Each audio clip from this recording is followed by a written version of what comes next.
essentially what they're doing is I think they're fearful of asking you for a longer balloon. So for me, I tell everybody that I do deals with, I go, balloons are for clowns. And what I'm talking about is as an as an investor, my game's always long term. So like you said, right? I've got, when I'm buying a house, I want to secure finance humanly possible because that's where my game comes in.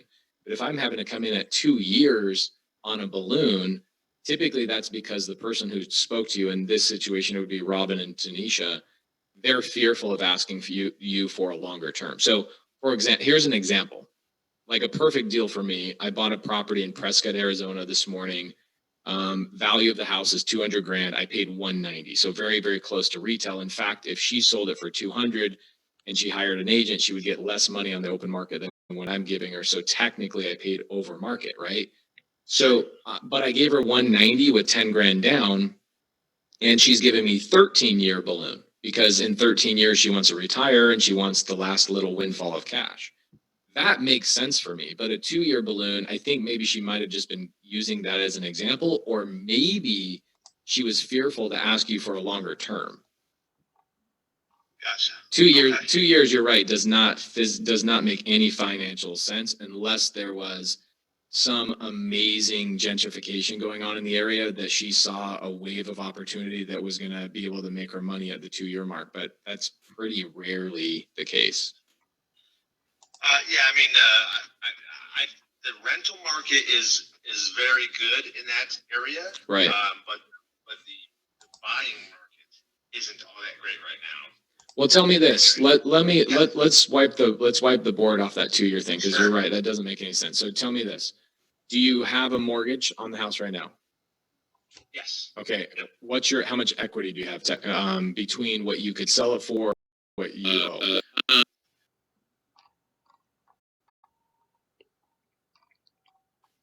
80 between what we're asking for, and we'll take none less than and what we owe. Got it. Okay, so what do you owe plus the 8? What's the purchase price? We bought 150, 25. We want 210. Got it. Okay, cool, perfect. Thank you. That helps me kind of throw out some examples. So, in a traditional structure, the way I structure it is I go to the seller and I go, hey, I'll pay you the 210. But I'm not going to pay you the $80,000 in equity up front. I'm going to pay you a down payment towards it. Okay. So I pay you, hypothetically, this is not an offer. I'm just saying hypothetically, this is kind of what I would do. I would say, all right, let me pay you $10,000 towards that 80. And what I would do is I would take over the remaining balance of the 125. So I'd start making payments to that 125. What's that payment balance? Or what's that payment every month? Well, I think it's around $1,000. Cool. Perfect. So I would take over that $1,000 a month, and then you'd have $70,000 in equity. Okay. And there's 2 ways you can handle that when you're doing a seller finance type of deal. Either A, you ask me for a monthly payment against that equity until maybe a 5 or a 10-year balloon is up, and I pay you whatever's left over. Or B, sometimes I have sellers that do what is called, this is where I get a little bit tricky, we call it a silent second. So what that means is you don't actually get a monthly payment, but it accrues interest. And at some point at the 5 or 10-year mark, when we do refinance or we do something with the property, you end up getting that windfall of your equity at that point. Make sense? Yeah. So I think the way that you would want to do it is you would want to say, hey, if I could sell it for 210, and these guys take over the payment, they take over the tenant, they take over the property, and you basically get upgraded from being a landlord to becoming the lender, you would essentially be financing them the remaining equity you have in that property after the down payment you request. Okay. So let's run through a 10-year deal here. So you give me 10 up front. Yep. Right? And then let's say I want a monthly payments, and let's say you pay me $1,000 a month. Yeah. Right. Mm-hmm. So you're paying me the equity in a house. When do I realize the rest?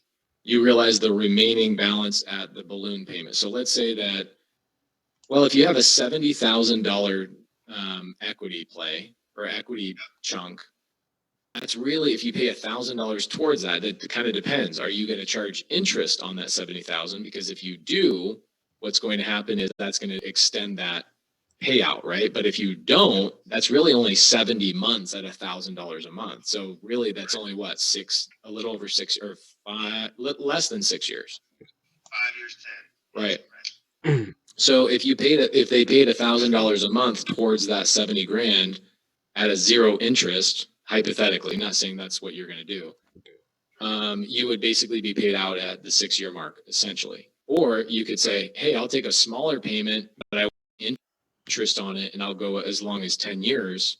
There's 100 different ways you can structure that. At the end of the day, it has to make sense for both parties. So for you, it has to make sense on one, your purchase price. Okay. 2, it has to make sense for you on the monthly. And 3, at the end of the 5 or 10 years, you want to be able to say, hey, that lemon was worth its squeeze in terms of my total payout, right? You're a numbers guy. So, but here's my final point. My final point is it still has to make sense for the investor to come in and go, okay, if I pay 10 grand down, I have a first mortgage at 1,000. Now, Jason is asking for this extra chunk of money to be paid every single month. Do I still have the ability to cash flow? Yeah.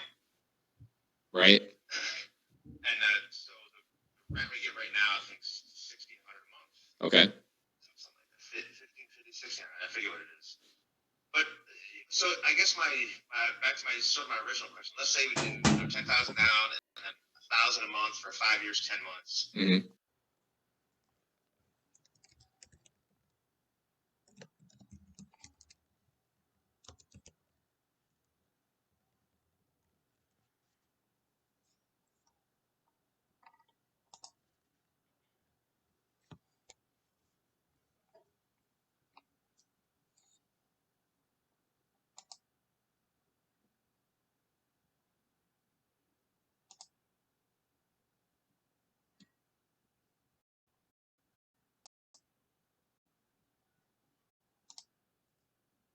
So you just paid off my equity. And so at 5 years, 10 months, you're then going to pay me the $125,000 to pay off the house. No. Right, that's what I'm saying. So, why would I? So I still have a loan I can pay off. Yeah. Why is that a problem?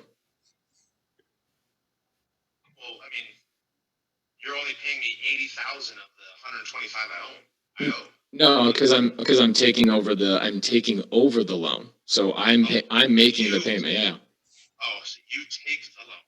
Right. That's the part that maybe I didn't hear you say. You probably did. I just didn't hear you say. All right, so you loan completely from me, and then you pay me my equity over time. Correct. But let me make sure that I'm clear on that, because that can be a tricky conversation. And what I mean by tricky is that a lot of people are, hey, what are you doing? So the name of the transaction is called subject to. Okay.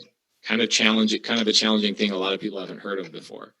But what it means is I'm going to buy your house subject to. So I actually have title and deed. But the loan, this is the sticking part for people that have never heard this before. The loan actually stays in your name. I don't go secure another loan to pay off your loan. That would be a waste of funding fees and all that kind of stuff, right? So what I do is I take over your $1,000 monthly payment. We have it handled by a servicing company. And then I also, on top of that $1,000 monthly payment, I pay you a second payment towards your equity on a monthly basis. So that's the part where I was looking at, where I wanted to make sure that when you go back to the drawing board and go, hey, this is super interesting. I want this much money down. I know these guys are going to cover the $1,000 monthly payment. What could I squeeze out of Tanisha and Robin in terms of a monthly payment to make sure that they still cash flow a couple $100 a month, but I no longer have to deal with the property and I get cash flow? So for you, I'm going to throw out a hypothetical. You're gonna want to go to the drawing board and kind of figure this out, and I'm happy to have multiple conversations about it if needs be. But I would do something along the lines of, hey, give me 10,000 down. You take over my mortgage and you guys pay me $300 or $400 a month towards my equity. And at the end of a 5-year or a 10-year balloon, whatever is left over of that equity, you get it in one lump sum. So let me ask you this. Besides, if in your scenario right there, the leftover per month is like $200 or $300. Right.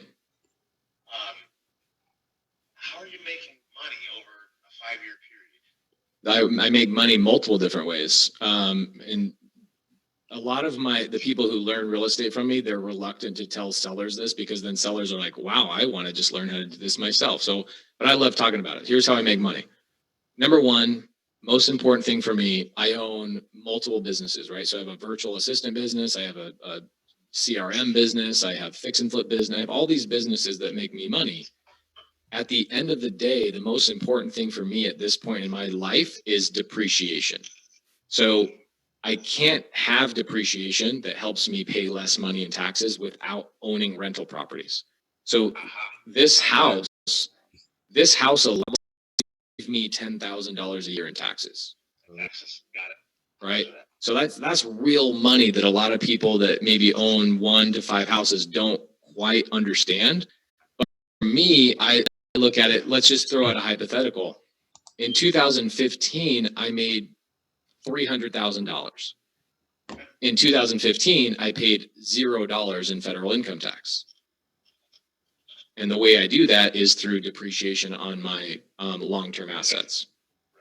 So that's number one. Number two is I do get some cash flow.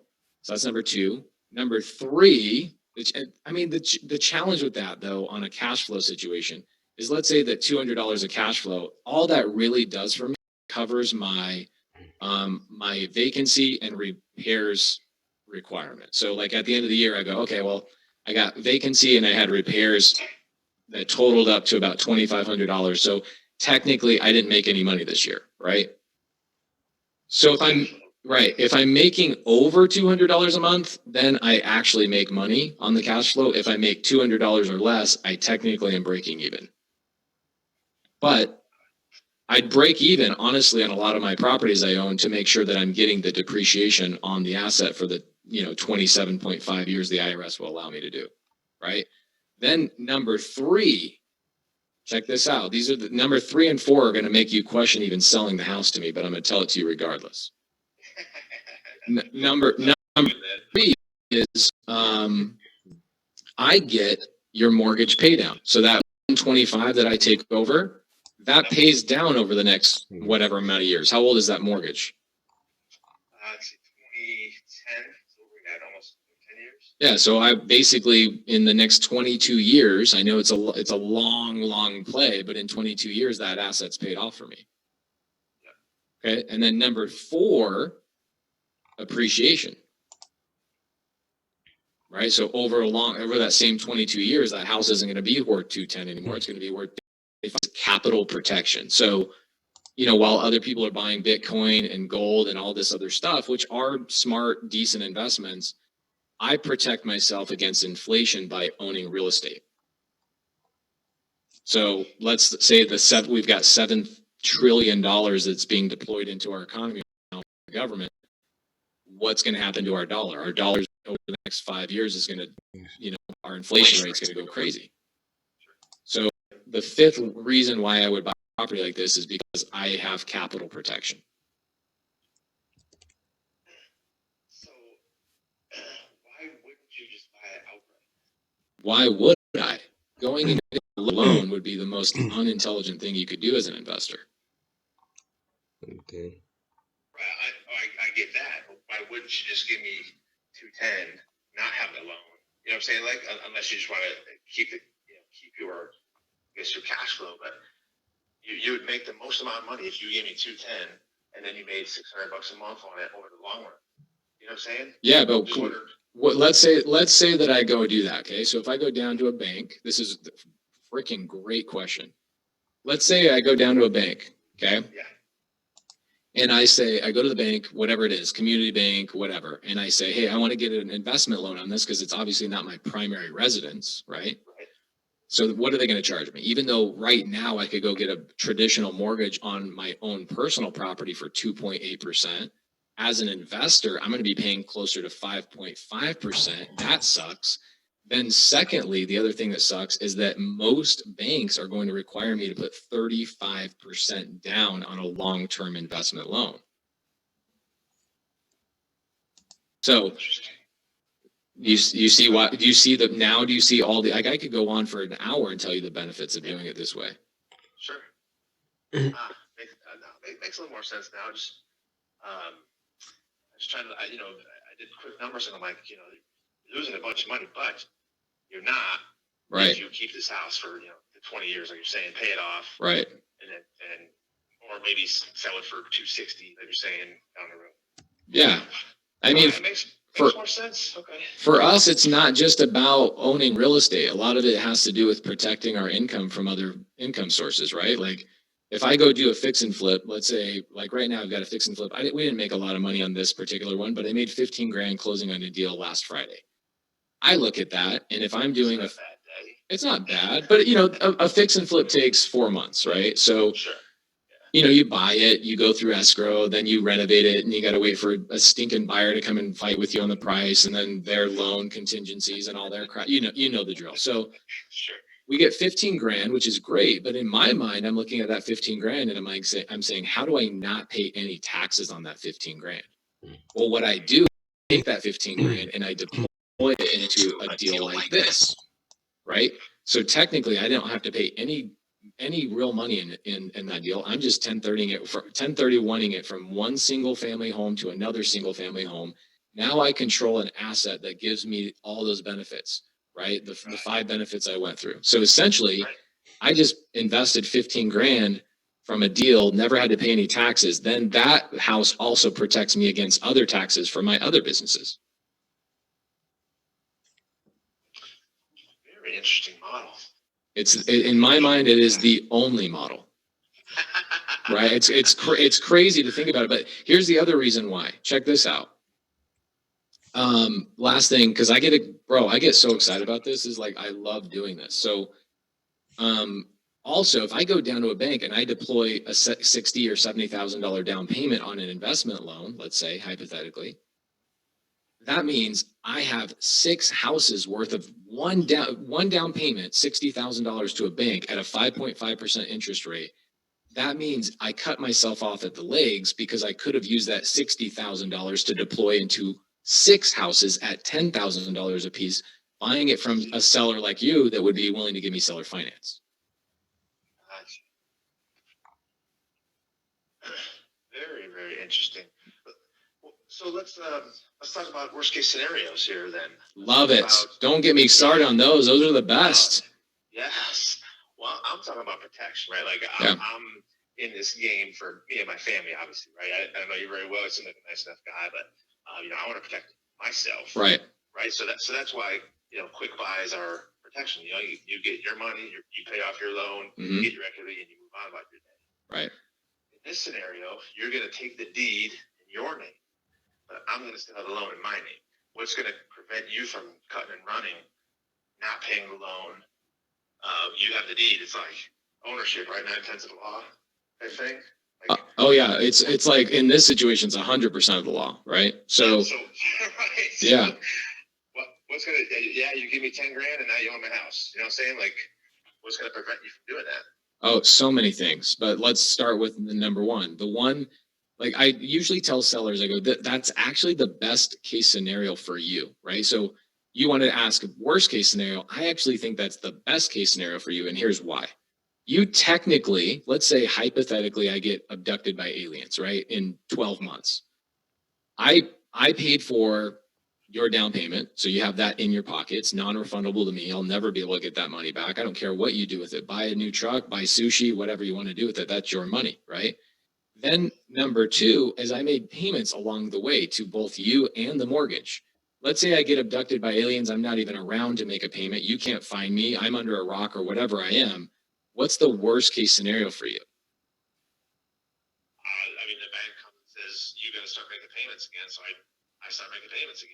Right. And you take the property over. So you now got the benefit of cash flow plus down payment, and you take the property back over. And the way we structure our paperwork is you don't have to go through a foreclosure with us. The way we structure the paperwork is we either do, there's three things depending on the state that you're in. Either we do a performance deed, which means I have to perform or the deed goes back to you. Or B, depending on the state, like Florida doesn't like performance deed language. They want to do it as like a deed in lieu of foreclosure, or they want to do it as a quitclaim deed.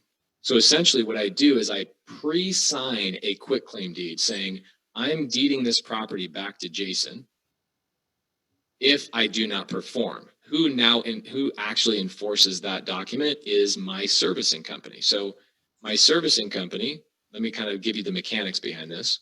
And whether you sell your house to me or not, you should be investing in real estate the same way. So just take notes, and this is a really great way to understand this. So I don't actually pay you, and I actually don't pay your mortgage. What I do is I pay a company called Weststar. They're a servicing company. I pay them, it costs me about $17 a month, and then they distribute the payments according to everybody that needs to get paid. Sometimes the house has an HOA, sometimes there's a second lien, and then also the first mortgage. It kind of depends. That servicing company pays those people and gives them an email notification saying, you've been paid, whatever. That servicing company also enforces any late payments, or they'll email you and say, hey, your buyer, the person you lend money to, did not pay. We're enforcing a late fee. Okay. What happens on day 31 if I'm still late after 31 days? I take over the deed. The service company tells me you didn't pay and I need to pay. Right. And you call the servicing company and you say, I want to enforce the deed needs to be transferred back to me. And you keep all the benefits that I gave you, money, payments, all that stuff along the way, and you get the asset back. Now, yeah, no problem. So the thing is, I've never defaulted. Doesn't mean that I won't get abducted by aliens next week. I don't know. Worse things have happened. We're in the middle of a pandemic, so you just never know. But I've never defaulted. And the way most people say, what's the worst case scenario? And I say, well, your worst case scenario also is your best case scenario. Because most sellers, once they understand all that and they see the paperwork, they go, so you're telling me if you guys turn around and rent this out, you're telling me if I could scare your renters off, make it so you default, I can get my house back after you gave me a $15,000 down payment.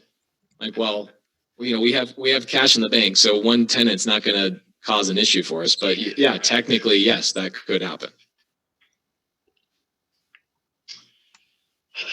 Interesting. Yeah. Right now, I have a property management company because I live in Texas, obviously. Right. Yeah. I don't know if you knew that or not, but they told me. Yeah. So I have a property management company right now. How does that work with them? I buy them and you take over. Or? Right. I buy the property, I fire them, and I manage the property myself. Yeah. We one of the businesses we own is a property management company. Oh. Well, interesting. So here's what I would do, and I always tell this to every seller, because what we're talking about here is not hey, I meet you at title, you get your cash, and we're done. What we're talking about here is you're going to be married to me for X amount of years, right? Yep. Now we never talk. In most cases, sellers forget that I even exist. They just see a payment that comes into their account every month, but it still is a long-term relationship. And so what I always tell sellers to do is think about a couple things. One, what's the down payment you'd feel secured with? Two, what's the monthly payment you would like to see, assuming that Tanisha and ourselves basically still need to make a couple $100s on rent so we can cover vacancy and repairs without losing money? And what would be the longest you would be willing to finance that money for? What would that balloon look like? Is it a 5-year balloon? Is it a 10-year balloon? What does that look like? Or say, I hate this idea. I don't want to do it, but I still want to learn from this guy Pace. He seems to know what he's doing. You can always call me back up. We can always chat real estate. Awesome. So in our scenario right now, I don't know if it's exact numbers. My wife, she does kind of the budget each month. I'm just kind of roundabout. I do all the talking. She does all the numbers. Of course, I know the drill. I got the same situation going. Yeah. So let's say our mortgage is $1,000, we get 1,600, so we're making $600 a month right now. So in your scenario, we'd not pay out $1,000 a month for mortgage, so we make $1,000 a month. I'd say we pay out $1,000 a month unless it's a whatever you want, loss or gain, whatever you want to call it. And then let's say we ask you for $300 a month. So technically, we'd be making $1,300 more a month. Well, no, not technically, because you wouldn't receive the $1,600. Right, I would just receive $300. That is correct. So you'd have no obligation to the property management company either, right? So you're paying them what, 10, 20%? 10. So they're taking $160 a month. So technically right now you're only making $340 a month anyway. Yeah, so it's something like that. Right.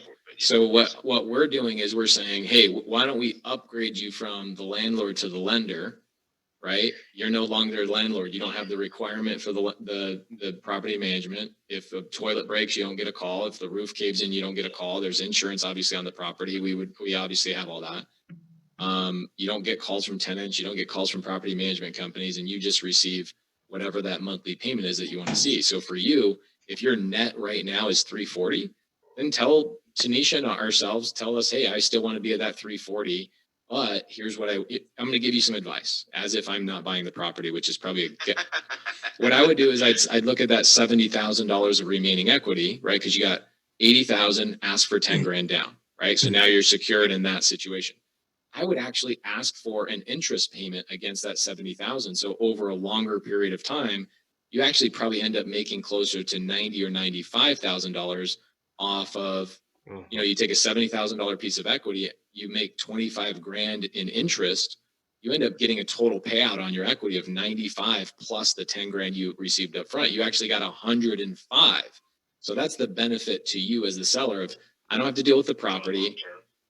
Long term, I make more money and I have no headache. I don't have to deal with a property management company, et cetera.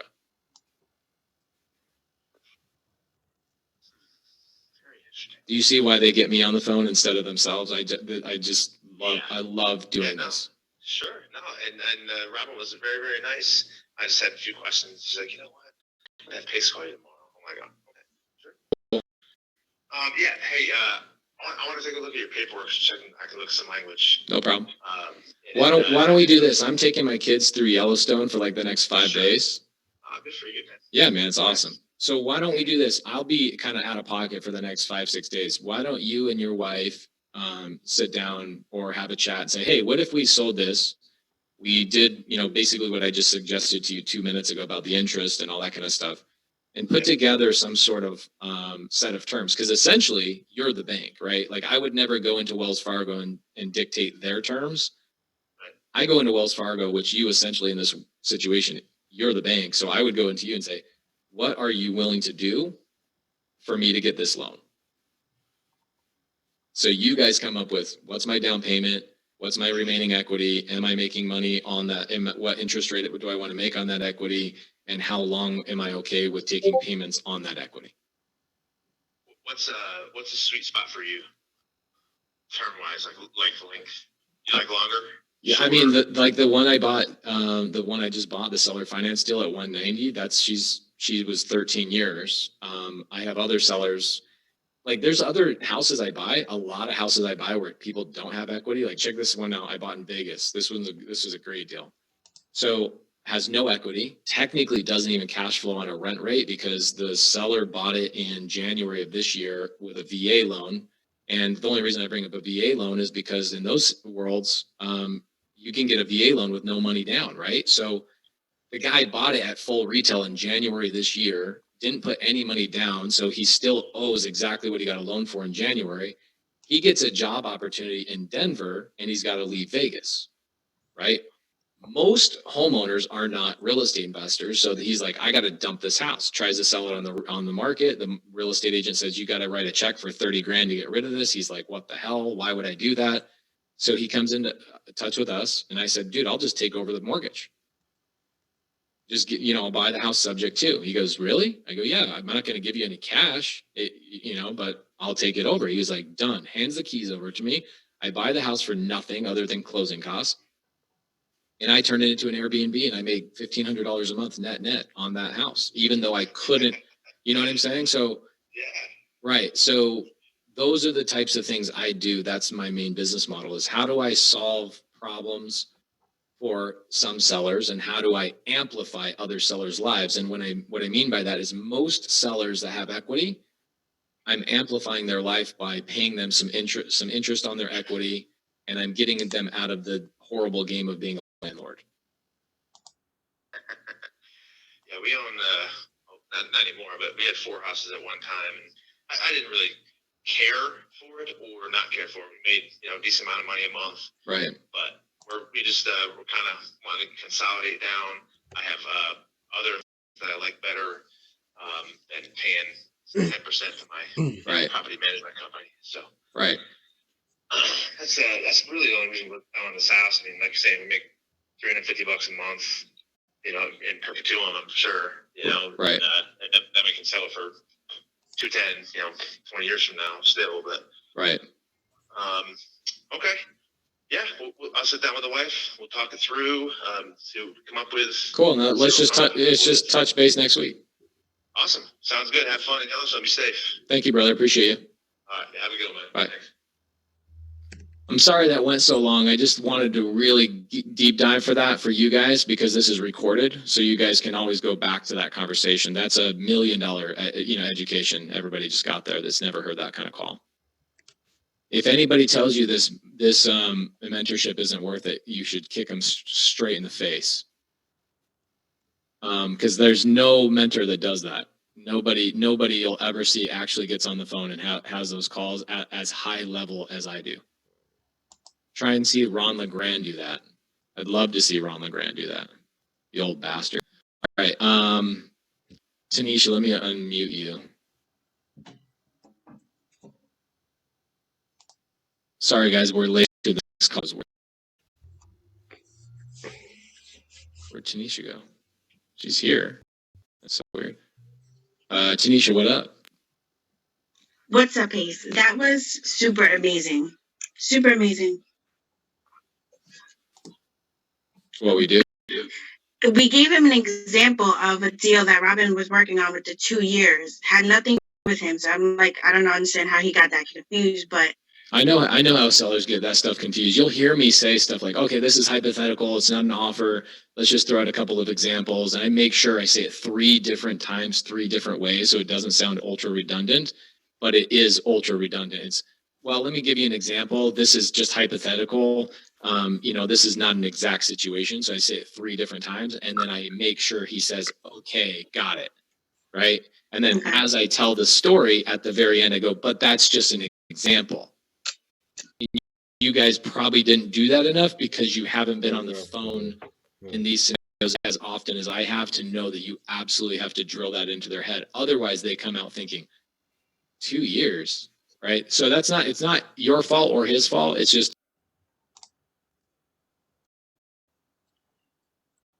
I told you, man. I'm not trying to do this ping pong thing. I told you, you make me on. I don't have time for this. I get a lot of phone calls. Everyone doing the same thing. Sure. I don't have time for this. Sure. I'm dealing with a lot of things here in life.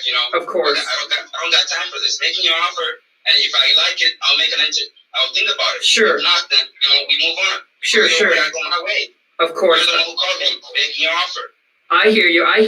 I got you. The reason I asked that questions, and I'm sorry that you have so many phone calls regarding your property, but the reason I asked that is just to know that, are you aware of what your property is worth? Because if you don't, and if we make you an offer, how would you know if the price is, if it's fair or not? Let me ask you this. How much is my property worth? Well, like I said, my job is actually not, hello? To your knowledge, what's my property's worth? Well, like I said, my job is actually not to make you an offer on the property. I was just gathering information on the property. An offer here then, so I'm wasting my time.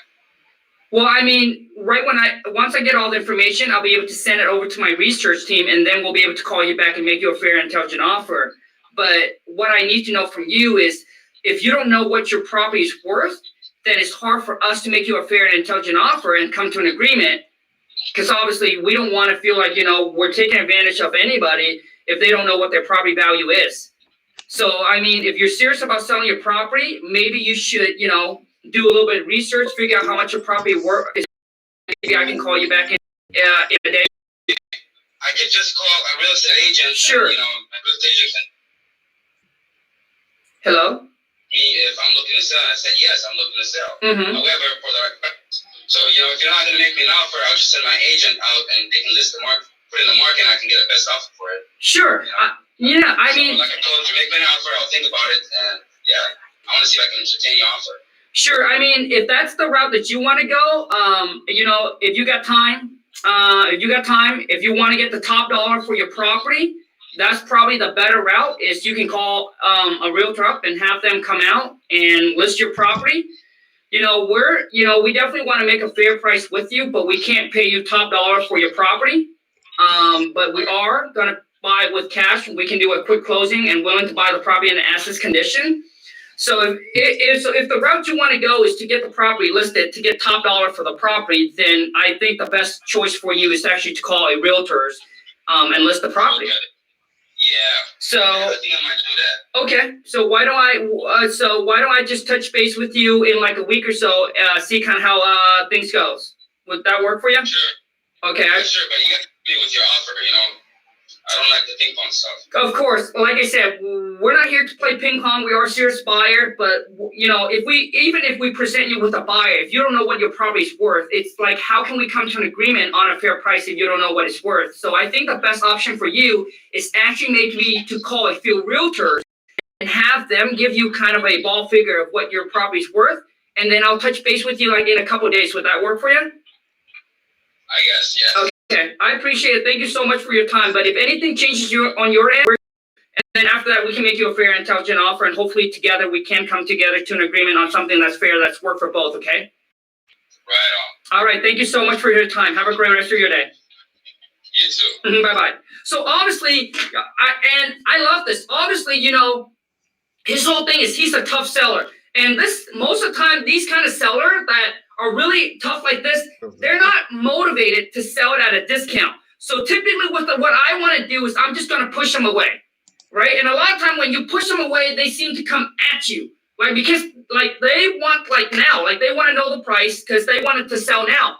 So you don't want to so I typically just push them away and tell them, hey, he already said it. He said, hey, you know what? If I don't get the right price, I'll just get a realtor. I'll just list the property. So he or she, he's basically trying to get top dollar for the property. So I said, hey, that's the route you want to go. Maybe that's the better route. That's the best fit for you. Call a realtor up, have them look at the property. And then, like I said, at the end, I said, hey, why don't I just, touch base with you in a couple of days, kind of see where you're at. And if anything changes sooner, call us back and we can work something out. But as you can see, I don't make the seller the offer, no matter how much pressure the seller is giving me on that call. Because, dude, I've been to too many of these calls. If they are motivated, if they're willing to work with you, right, which is they got to be motivated, they would not sound like this. Sellers that sounds like this are typically not willing to sell to you at a discount. Even if they do, they're not willing to sell it at a low enough discount. So typically I just tell them what it is and tell them, hey, if that's the route you want to go, if you want to list the property, you can wait. You want to get top dollar, that's the best route. But we can give you cash, we can close quick on it, but we won't be able to pay you, top dollar for the property. Right? And then once the seller hear that, they typically what they do is when you push them away in real life phone call is either they sound just like that, and then you just let them go, and then you just follow up the next day, right? Maybe you caught them at a bad time, they're in a bad mood. You follow up the next day. You follow up the next day. You follow up, right? Another real life scenario is that they actually cool down. When you tell them, well, go, why don't you go and get a realtor? Well, they will also sometimes come back and say, well, I did chat with a realtor a week ago, so whatever it is, and they gave me a number of this. Could you guys... they will actually throw out numbers because they want to hear your offer, So anyways, Everyone that's watching, please do me a favor. Help your boy King Kong out. If you're watching this live, if you enjoy this, exit out of the live chat and boom, smash that thumbs up for me. Really help out with the YouTube algorithm. But you always gotta understand, like, you gotta be in control of that phone. Like, don't let the seller push you around. Don't let them bully you. If they are motivated, they're gonna work with you. If they're not, they're gonna sound exactly like this. So this is a perfect example. So good. And are you gonna run into a lot of seller like that? The answer is yes, you will. Especially in today's market. And it's all about next follow-up, next follow-up. So just move on, shake that off, and just follow up. Keep them in your follow-up system. Like I said, you could have caught him in a bad day, and it happens to us multiple times. My VAs talked to a seller, he was upset. A couple days later, call him back, got the property under contract. Follow-up is key. A lot of times you don't close them on the first call. Typically, it takes a couple follow-up. Hello? Hello? Hey, is this going? Who's this? Hey, this is Darwin. And you're calling? No, you just called me. Oh, dude, come on, man. Shit, bro, this is a role play, dude. Yo, hold on, wait. Okay, dude, I'm gonna hang up. Okay, hold on, bro. I'm gonna hang up. I'm gonna call you back. This is a role play. Playa? Come on, man. Shit, bro. Nobody can, dude. We ain't got time for hello. Call, how are you, dude? We don't got time for hello, how are you? We need to make this money, bro. Let's go, dude. Okay, hold on a second. Like, come on, man. Shit, like you guys are new to the channel or what? What's going on, man? We've been doing this role play for like, I don't know how many years, man. You guys still call in and I call you and you're still confused. Come on, man. Shit. If you haven't followed me on Instagram, hit me up on IG. Go to Kong, KHANG WTM, man. What's up, Instagram family? Swipe up, join me on this Friday cold call hot seat. Join me and let's see if you got what it takes to close the deal. Let's go. Jeez Louise. Which means I haven't done my job, man. I need to blow this channel up. So if you guys are new to the channel, join me and we're going to make history together by the end of this year. Our goal is to get to 500,000 subscribers, which means we will be the biggest wholesaling channel there is on YouTube. And I'm telling you, we're on it. With the pace that we're at, are gonna do it, man. And so is Instagram. My goal for Instagram is to hit 1 million followers by the end of the year. And please, you guys, couldn't do it without you, of course. Hello? Hello? Hey, you just calling? Okay, you're calling? Hey, my name is Darwin. I was actually driving around the other day. I actually came across the property located at 123 Main Street. Is this the owner? Yes. Hey, so I actually caught my interest in would you be interested in selling that property? Yeah, so what's your offer? What's the price range that you'll be looking at? I mean, listen, you're the one who called me. You want to buy my property, so I don't have a price range. Okay.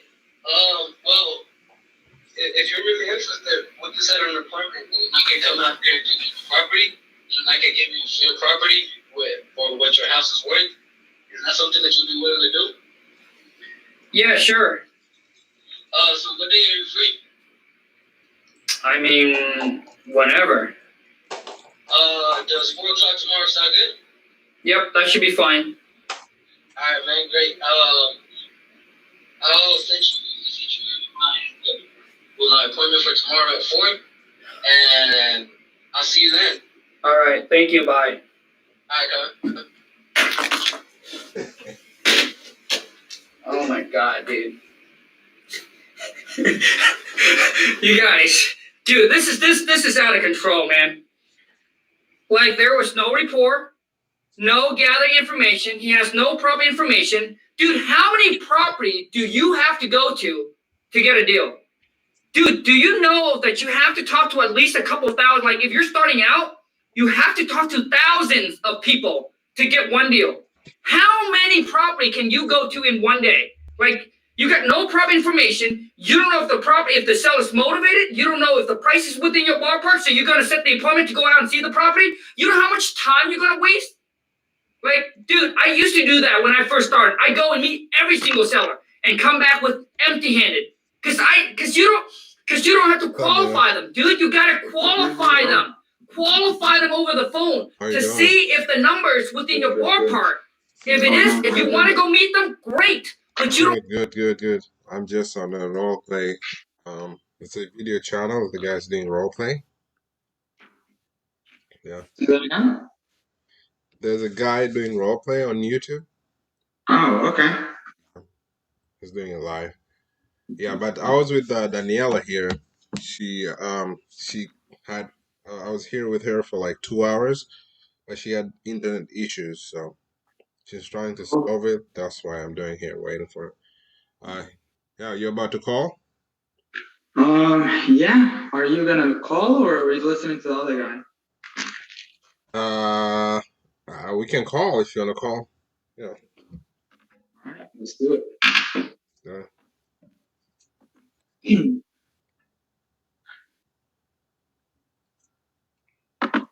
I'm still getting my list up, so if you're ready to call, go for it. All right.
You reached Matt.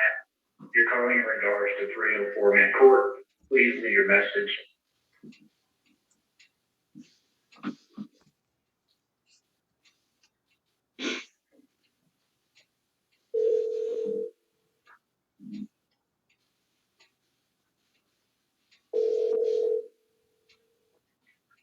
This Matt. Hey Matt, how you doing? Hello. How's it going? How are you, Matt? I'm Who's calling. this? This is Mina. I'm calling about the property you have on Acreworth. Oh, dude, we sold it. Oh, that's fantastic. Just to take it off Zillow, so this way you don't get another call bothering you. But do you have? Yeah, I just haven't had time to go there, Dad. I got it, man. Congrats. Do you have another property for sale by any chance? No, not yet. Not Okay. yet. Well, awesome. All Man. right, All right, take care, man. man. Appreciate it. Anytime. Bye bye.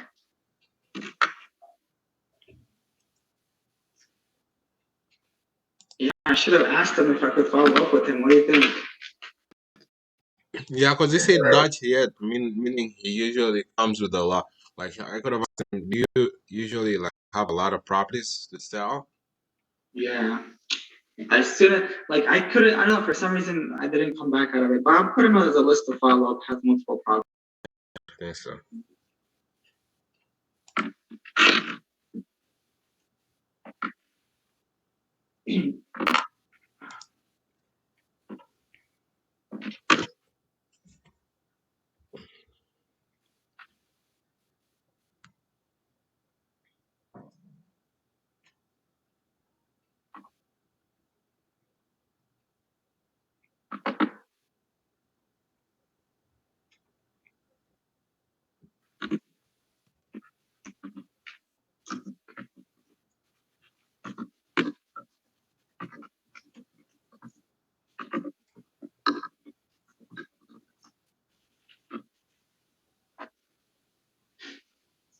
You don't have a number to call you?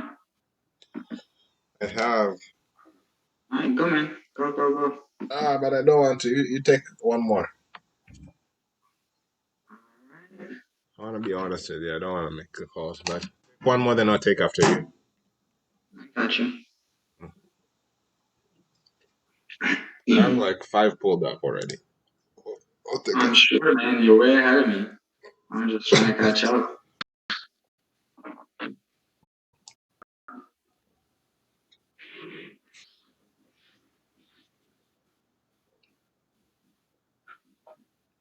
Just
Please leave your message for.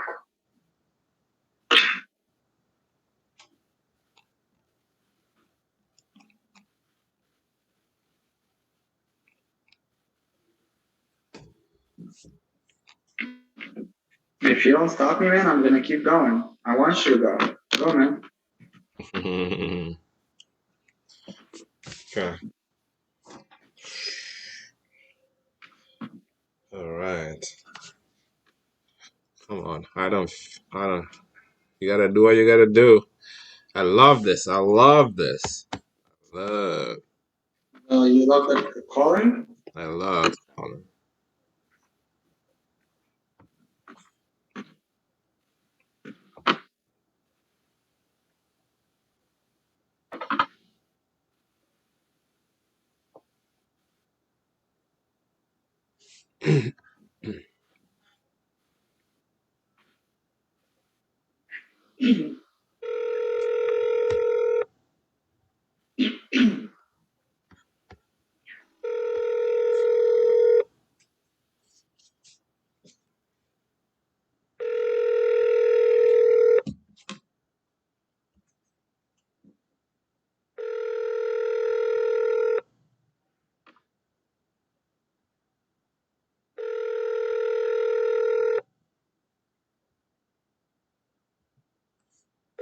Eight 1 3 6 8 3 0 2 7. D double dial. Double dial. Double dial. There we go. Tampa.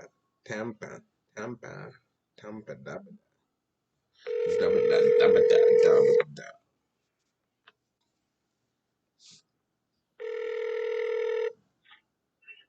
Well, Hello. Hi. Am I talking to the owner of 208 Watkins Way? okay. Yeah, I see you have Yeah. you guys have a house listed on Zillow. I was just calling because Oh, okay. Yeah, I represent a group of buyers and they're looking to buy a property either for flip or to have it as a rental investment property. Yeah, I just wanted to reach out to you to see if you're still looking to sell and where you guys at on the process. I can barely hear you. We got a bad connection. Really, I really can't sell right now because I'm taking on new work right now. I forgot I still had it for sale. Oh, okay. I see. I see. Yeah, Got it. I'm sorry about that. It's been on there for so long. I forgot it was on there. Oh, no problem. Do you think I should even check back with you at any time? Oh, no, that's okay. All right. All right. Got it. I gotta stay here for now. Not a problem. Thank you again for your time.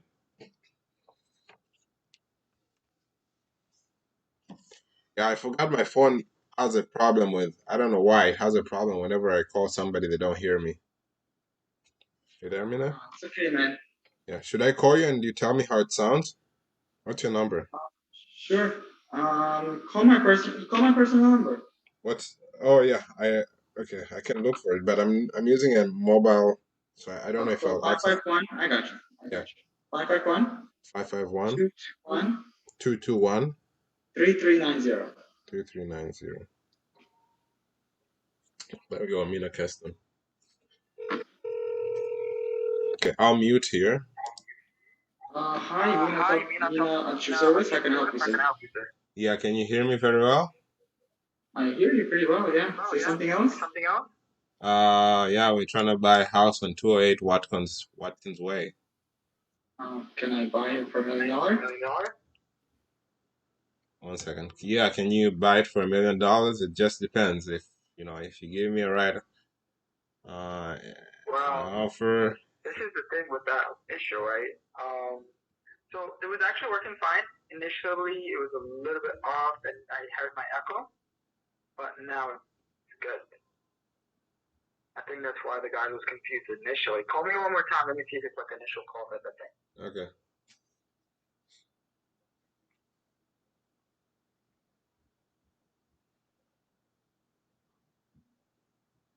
Come on. Contacts. Mina.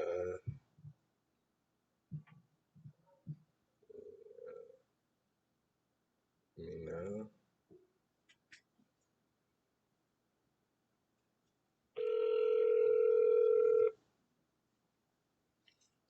Hi, who is this? Yeah, this is Joseph. What's up? How are you? I'm doing great. How about yourself, sir? What you want? Good, good. I'm calling about property you have on 208 Watkins Way. Yeah, the voice is a little scratchy for some reason, but I hear you just fine. Yeah. How scratchy is it? Like, It's actually much better now. okay. Yeah, I guess that because when I called even yesterday when I was talking to the lady on my phone, it had an issue. So I'm just thinking maybe it's just my phone, or if you can hear well, I don't know. It's just fine. You know what it might be? It's one of the wires that connect to the phone is a little bit off. Connect and disconnect, and that'll make it much, much smoother. Which wire? I don't know. Any wire that connects to the service. Is it like a... It's not like a regular phone, is it? Connected to the internet? No, this is a wireless phone. I'm not sure. It's like It's working just fine, man. Don't worry about it. It's actually almost perfect. Are you sure? Yeah, I'm positive, man. I wouldn't focusing on it at all. Okay, got it, got it. All right. All right, it's like 99%. Why did you say 99? There's some issue. You know, sellers how they are. I Right just now, want to know. Yeah. initially, like it's a little sketchy. Hello, hello. Mm-hmm. There's like right after I said something, like a little echo. Okay, let me try to call you from my computer and let's see. All right, cool.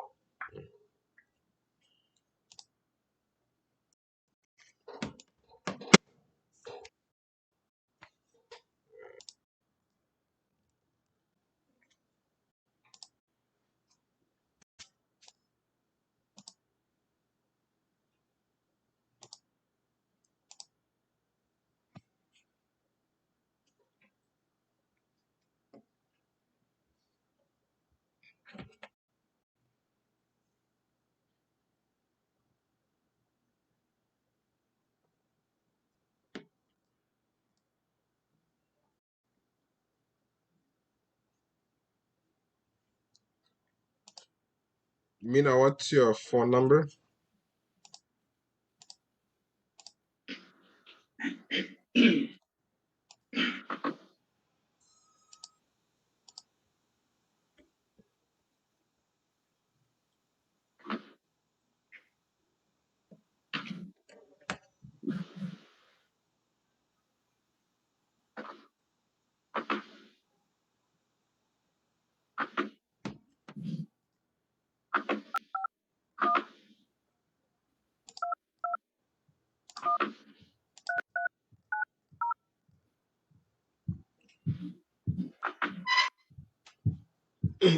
Hello. Hello. Hey. Hey, Mina, can you hear me? I hear you. Hi, who is this? This is Joseph. Don't say anything. You said I don't say anything? No. I said don't say anything. There's like a little noise, but it's just fine, man. What? Okay, It's fine. cool. It's the same thing as the phone, right? Or no? Let's see, maybe slightly better. Honestly, I wouldn't even notice it. It's not that bad. Like initially, but it's fine. Okay, cool. Don't worry about it, man. All right. Focus on making calls. All Bye right. bye.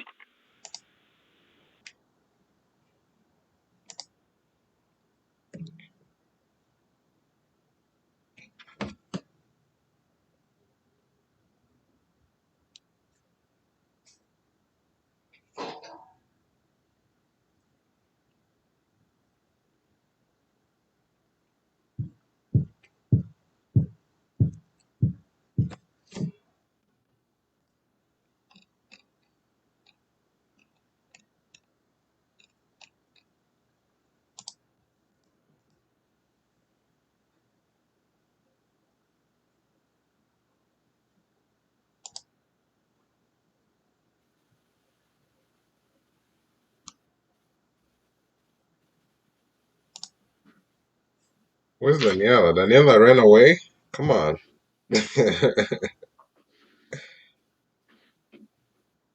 Alright, man. Continue making calls. I'm looking into something. That's why. Is that cool? Go ahead. Yeah, that's cool. Hello? Hey, Daniela, where did you go? Well, you weren't there. I saw maybe you were in the other. No. I'll be back. All right. Okay.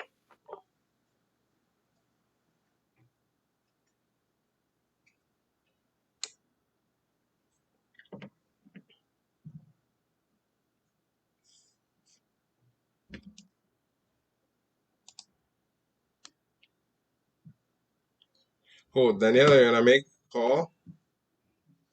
Well, yes. All right. Yes. There we go. There goes Custom. All right. Cool. Hey, Hey, what's up, Custom? just I'm gonna make you host and bounce. I'm walking into this thing right now. No problem. Thank you. And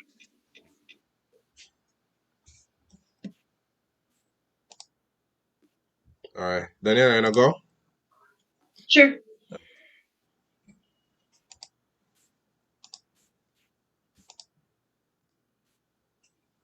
think you gotta share your screen though. Is that one? Yes, but it's not allowed me Already allowed. to. Okay.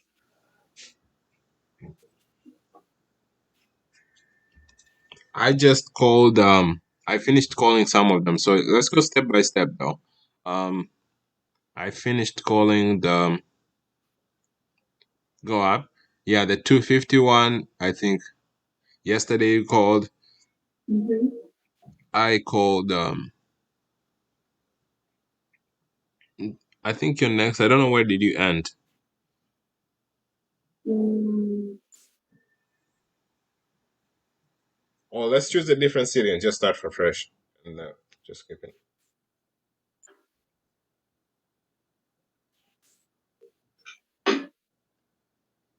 Frankfurt. Yeah.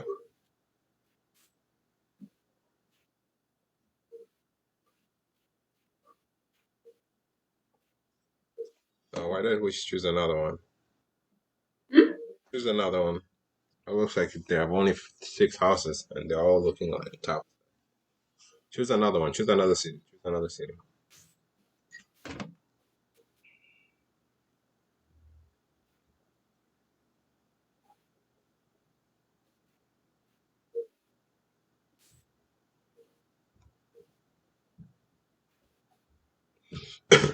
So there is Jacksonville, there's Miami, Tampa, Orlando. Maybe you want to do Orlando, St. Petersburg.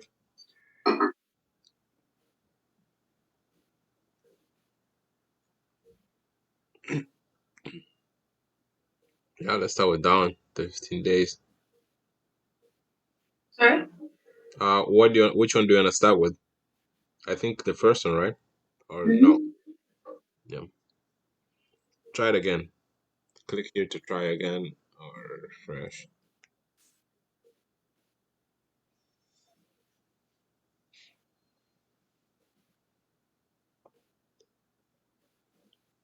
Mobile home.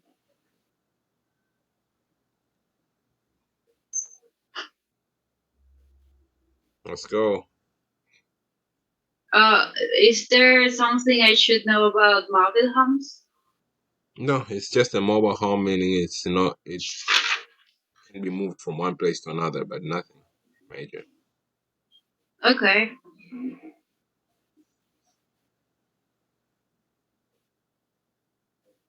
Selling cash.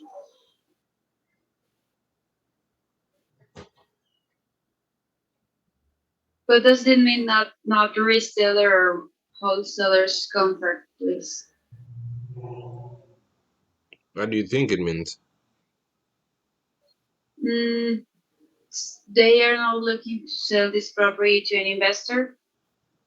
Okay, let's find out.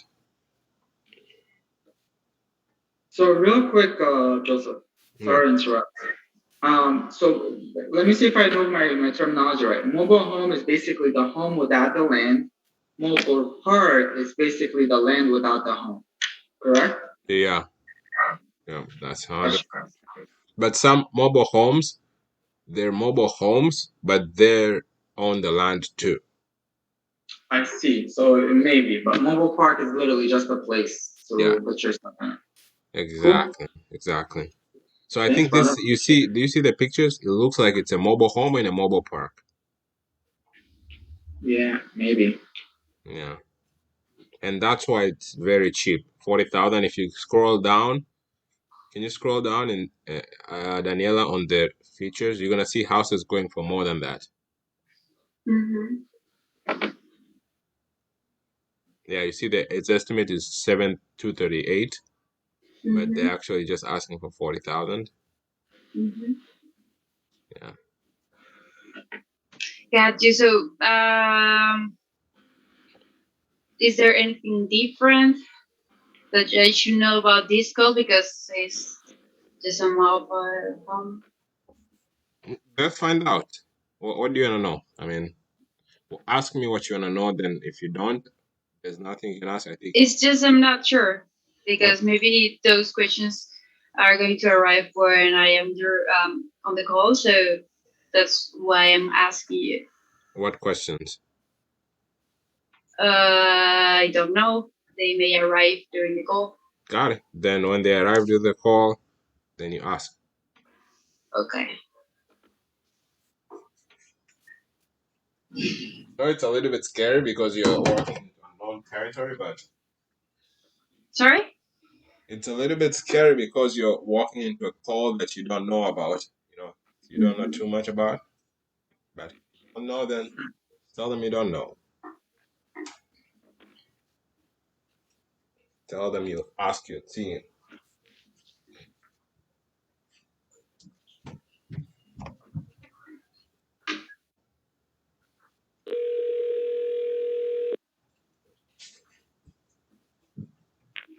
Hello. Hey, hello. Yes, my name is Daniela. I'm calling for the property at Marlin Drive. Uh-huh. Yes. Yes, do you speak Spanish? Yes. Are you? Yes, I do. And you? Ah, perfect. Perfecto. Perfecto, Mejor. sí. Sí, bueno. Mira, si estás interesada, ¿o eres realtor o qué? Yo trabajo para un grupo de compradores, inversionistas. Estamos buscando comprar propiedades en el área. Ya sabes, tal vez para rentarlas o así, dependiendo de la situación. Y por eso es que yo quería contactarte y ver más o menos cómo es la situación con la casa y ver si a lo mejor sería una buena inversión para nosotros.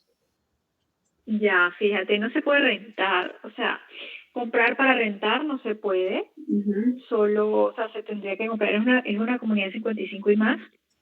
Normalmente, pues, lo que hacen es que alguien que se muda allí, pues, renta una habitación y ayuda a pagarla y tal, hace ayuda con los pagos.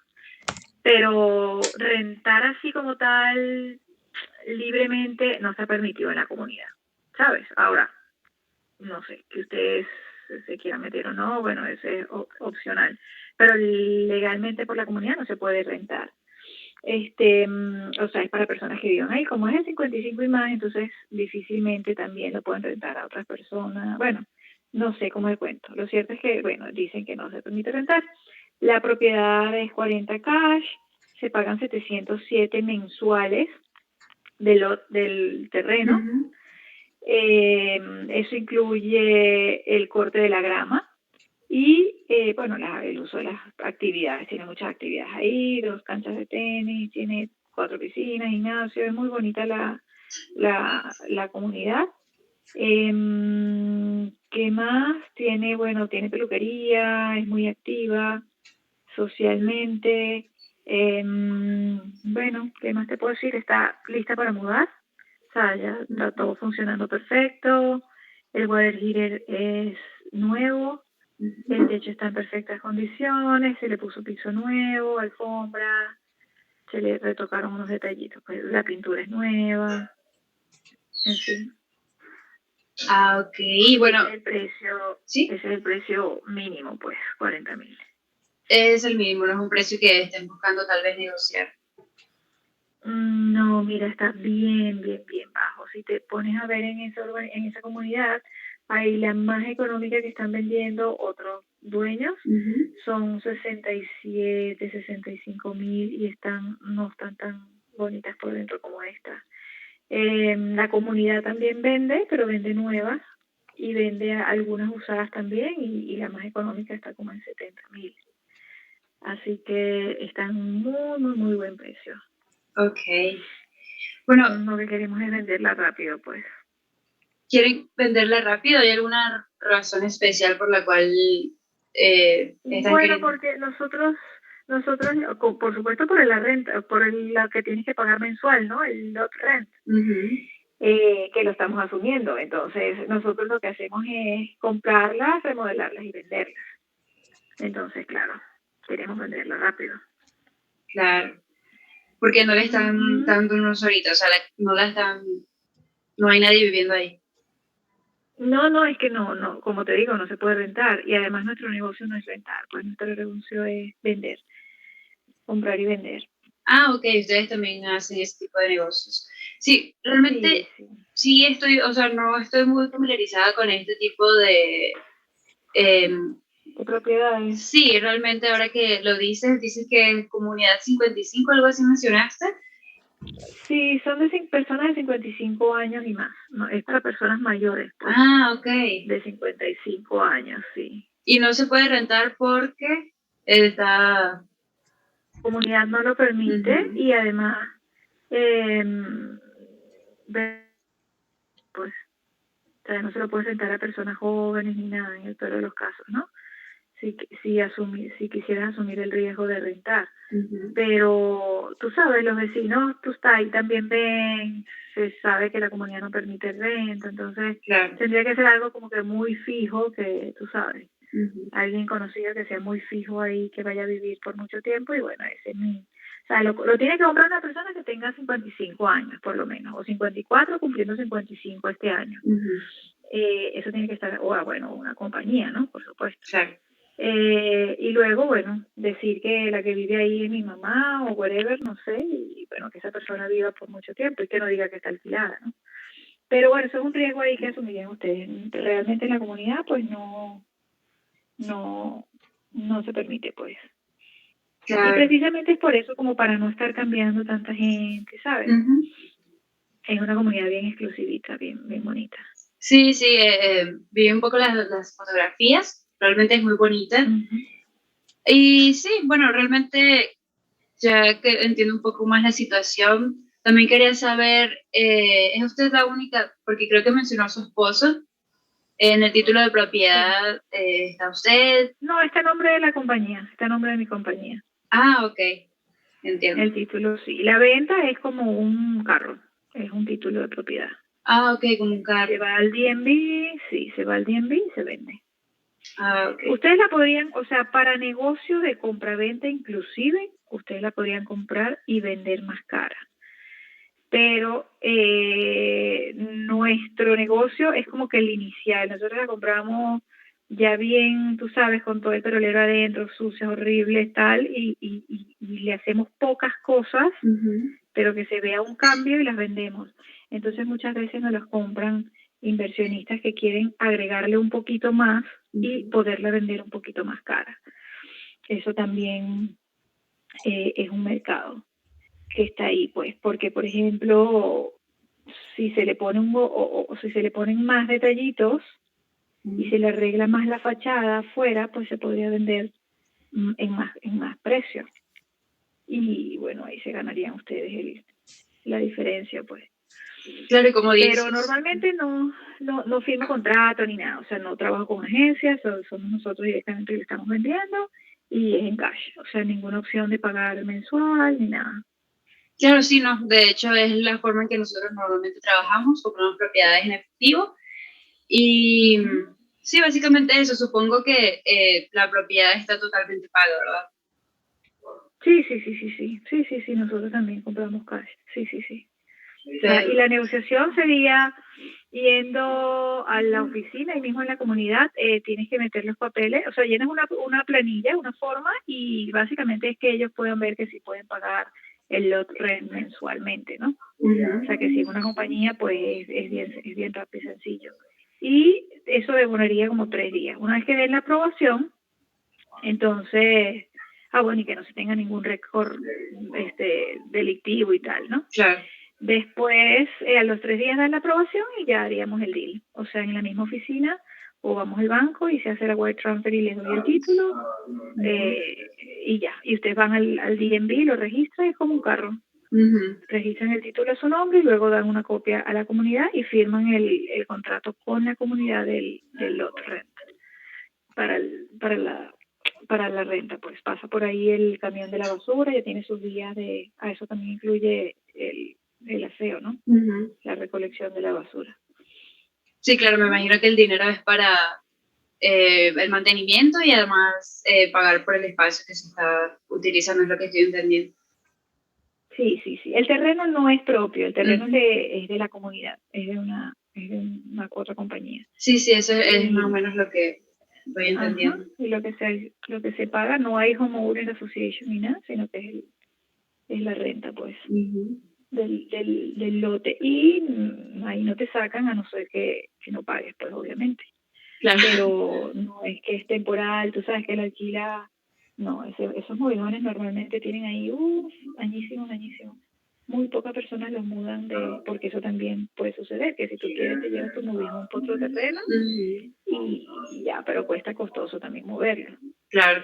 Pero bueno, mucha gente lo hace. Mucha gente no, algunas personas. Entiendo. Y bueno, y si son personas mayores, entiendo que ya están pensando en vivir ahí por un montón de tiempo.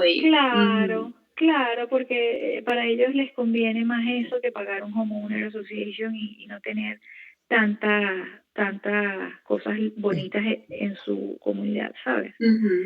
Porque tú puedes pagar un homeowner association en un edificio, en una cosa, pero quizás no tienes tantas actividades relacionadas a tu jubilación o a tu misma edad. Pues estas comunidades suelen hacer actividades de juego para ellos, cartas, tienen un sinfín de actividades.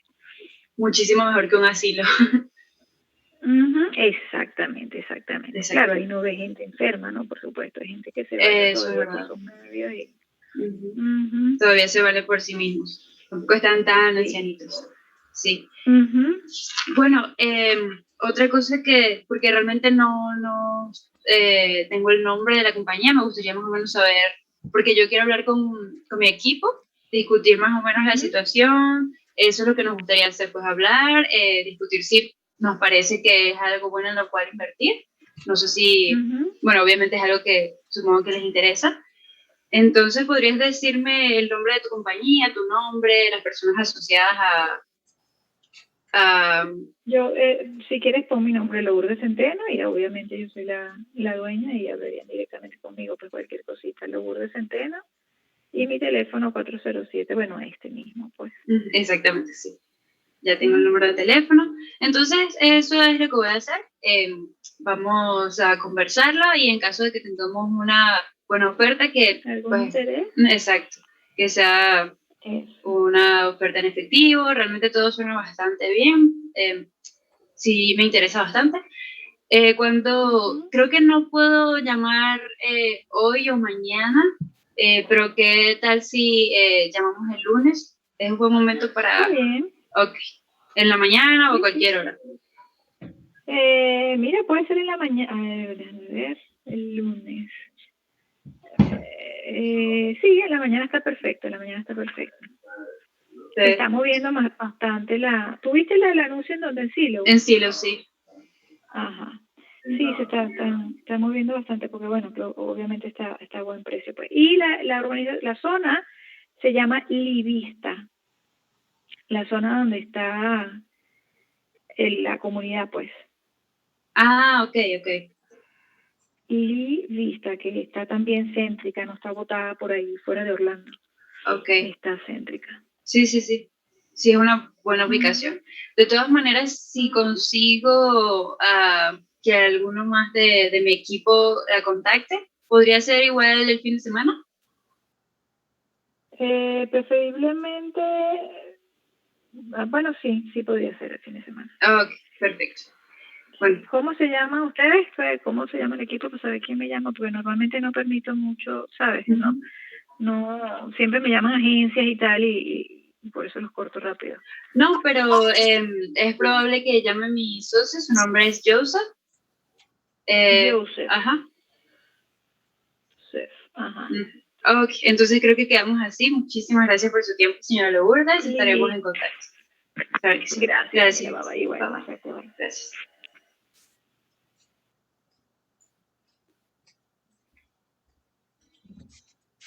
Hello. Cool. It looked like you had a good call. I think so. Sorry that you couldn't understand what I was saying. Yeah, no problem. I mean, that's the benefit of having like a person who speaks your language. And you see, like, it was not like the other. Was it like the other calls you usually make? No, it was huge better.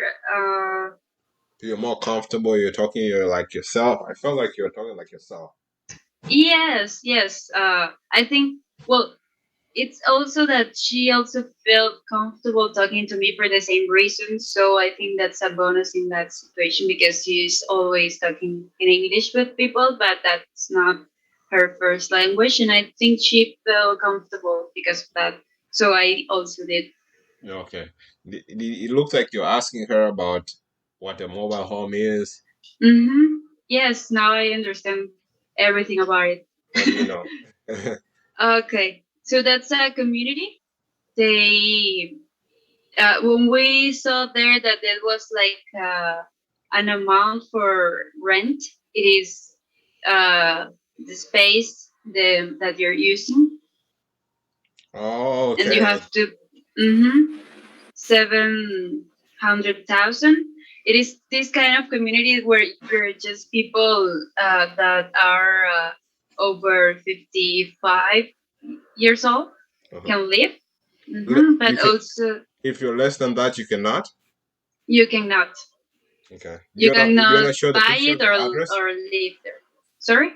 Do you not open the Zillow? I think you opened it. So you can know only people who are 75 and older can live here? Yes. Companies can buy it. She was saying that it's not a property that you can rent because there are a lot of restrictions. But she also said there are some stuff you can do. She's also an investor. She just bought this property to rent it out. I'm sorry, to flip. And she did it. It was like full of stuff, and she cleaned it and make it look better. So you Also, can only sell to older people, right? yes. So not Also young. companies. Also companies. No. Okay. Companies like, well, she told me that her company's name is on the deed, and they bought it just to do this. And she also said the price is really good. She's getting calls because some houses like this in that same community are maybe in a maybe this one is in a better shape than others, and those others are more expensive. Got it. How much did she buy it for? Can you scroll down and see the price history? There, up. You actually passed it. Sorry. There's no. There's no. Okay, never mind. Cool. Yeah, I didn't ask. So she said some of those properties are about 67, 65. So she's selling it cheap because she's already earning some money from this property. She also said that we could just maybe buy it and sell it the same way, and we could also earn some money, or we can flip because there are still some stuff we can do But there. But how much are the other houses sold for? Sorry? How much are other houses selling for in the community? 67 or 65. Even properties that are in bad condition. Yes. Got it. Mm-hmm. Awesome. I see. Cool. So all right. So I'll let you keep on. Mina, I think Mina is gonna be here calling some more, but I'm gonna head to a different room with Vicky. I think Vicky is here, and Dominic. I'm here. Yeah. I'm gonna head to a different room so that I don't disturb you guys. Dominic, I'm gonna show him there's a contract. Fill it up, and Vicky, I'll show her. We'll add David Nick at 9. So is there something we can do with this property, or to explain me even how is the process to buy the property? I have her name, and I don't know. She's also buying the property in cash because We'll actually get into that. I'll be back, and then we can continue with that. Sure, in 10 minutes, okay. Yeah, you continue calling. Just continue calling another one. I'll be back in a few minutes. I'm just gonna go to another room to do some stuff with this guy. Okay. All right, I'll be back. And Mina is calling. I don't know why. I don't know if she's gonna mute. He's gonna mute. So you can continue calling, and Mina is gonna continue calling with you. All right, see you soon. Okay. Should I keep sharing my screen because? Yeah, I'll be back really soon. 1 second. Okay. Oh.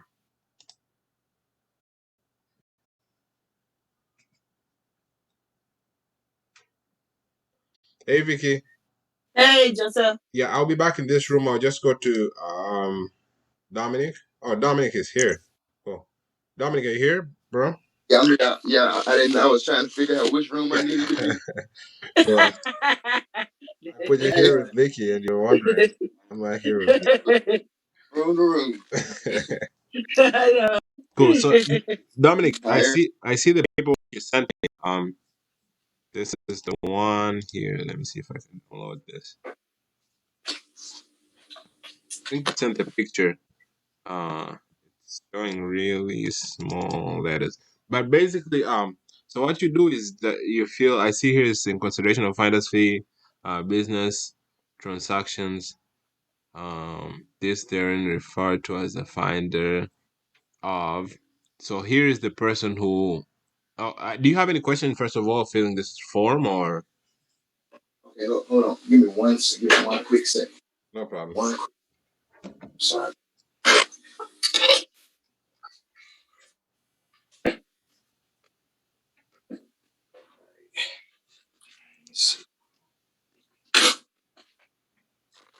Sorry. See. All right. So I made. Let me see. I don't know why I cannot. It look a little blurry. It look a little blurry on your side, don't it? Yeah. Dang, let me see. I wonder if I send it to your email, would that be better? Yeah, I think that'll be Right. yeah. All Send my right. email address one second. I'm sending you a messenger. All right. Perfect. But also see if I can. I tried to do something to make it look good. I sent you my email. I had to take a screenshot from my phone and see if it's better. No, it's still the same. I can read it from my phone. So this is the Yeah. contract. This is the contract you're gonna use, right? Right, because it's a lot simple, one page. Got it. So You know. what can you fill it up or you have questions filling it up?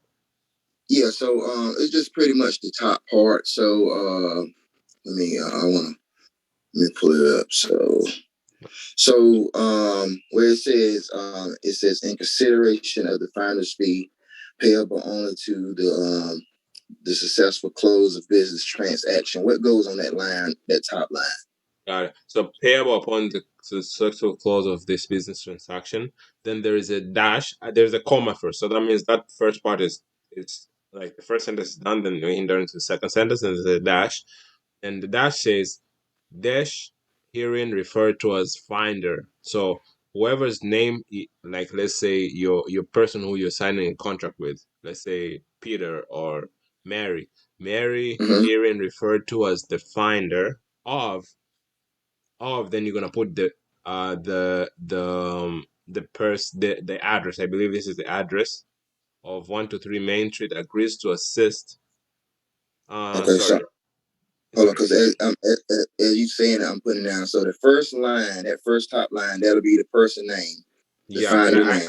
1 second. I'm just gonna make sure I have it right. I'll just read the whole sentence. Make sure. So dash Mary of dish agrees to assist. Let's see, Nitro C. You refer to a client of. Oh yeah. In business transaction, client for the purpose of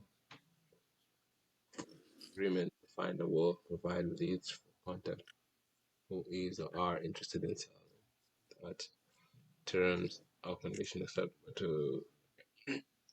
Okay.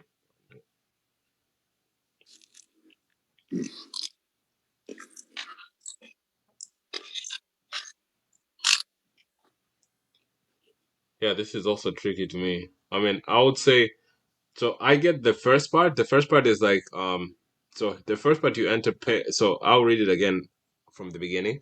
In consideration to the finder's fee payable upon. So the finder's fee is the amount payable upon the successful close, which is after the transaction is finished of the business transaction. Then dash there definitely you put the person's name or company. Let's say the transaction. Then you say like Mary herein refers to as the finder of. Now, of there, I'm not sure if you put of the real estate or finder of. So herein refers as the finder of such and such. Agrees to assist you, Dominic. So agrees to assist Dominic of. Now, I think it's the company name, really. I think Dominic of whatever, but still, confusing, bro. I really don't know what after off. I don't know what. I know that Yeah, the first part you have to write, of course, the person's name, like let's say assist your company, like whoever it is agrees to assist your company, but I don't know why do they put off? Is it company of as they're referring to? I would say the address, like Mary. You know what? I think I can go ahead and edit this thing. Definitely. I would delete the whole section, but just maybe the person who send it to you, you can also ask him what does he feel there too. Okay. Yeah. Yeah, I honestly don't know. It's confusing to me too. Yeah, I'm actually gonna email him. Mm-hmm. I'm actually gonna box him and be a little quicker. Cause that way, like I said, I know some of these people that's gonna be looking for these properties. I want to keep it simple as possible so they'll understand. Got it. Yeah. And this contract is pretty simple, honestly. Exactly, it is. It's just that top part. Yeah, there's always a one part. Yeah, man. Just reach out to the guy who sent it to you. You can Okay. also search it online and like find similar. Because I saw actually similar finder fee agreements. What do they feel on that part? Field, and I checked some images. Maybe they have something like that. So it's not as similar. Yeah, I think I can just go in there and edit that. Pretty much all I really need is their name and then my name. I don't have. Do I have to put my company name, or I can just put my name? You can just put your name. So in that case, you Yeah. just remove the LLC. Maybe you just cross it out or just edit it and Mm-hmm. remove that part. Yeah, I would say in that situation, like I would just because here I agrees to assist. You can see there is LLC because most of the people do business transaction in LLC, but you don't really need an LLC. But it just helps in the future. You might want to get one. So a lot of people Right. use LLC. I do got one. I can use my LLC. If you want to, though. If you want to. Right. Yeah. But also you can remove it. It will be a big deal. I also think that after the off, I think you maybe that's the like your business location or address. I think so. But I'm not sure. Again, I don't want to tell you something that I really don't know what this contract really means, and I cannot Right. find a similar thing online too. I'm gonna take it off. I want simple and have my name, them, the agree and everything. I looked at read everything else. I understand it, and it's pretty self-explanatory. Yeah. I mean, it's pretty simple, honestly, and keeping it as simple as you can is the best way. Because the other Right. person is gonna have the same questions, like, "What does this mean?" Right. Exactly. Yeah. Right. Cool, man. Uh, Uh, do you have any more questions? no, sir, man. Y'all doing some cold calling today? Yeah, we're doing in the other main section, so you'll find me there. I'm just gonna finish adding a lead with Vicky here, and then I'll head back to the cold calling.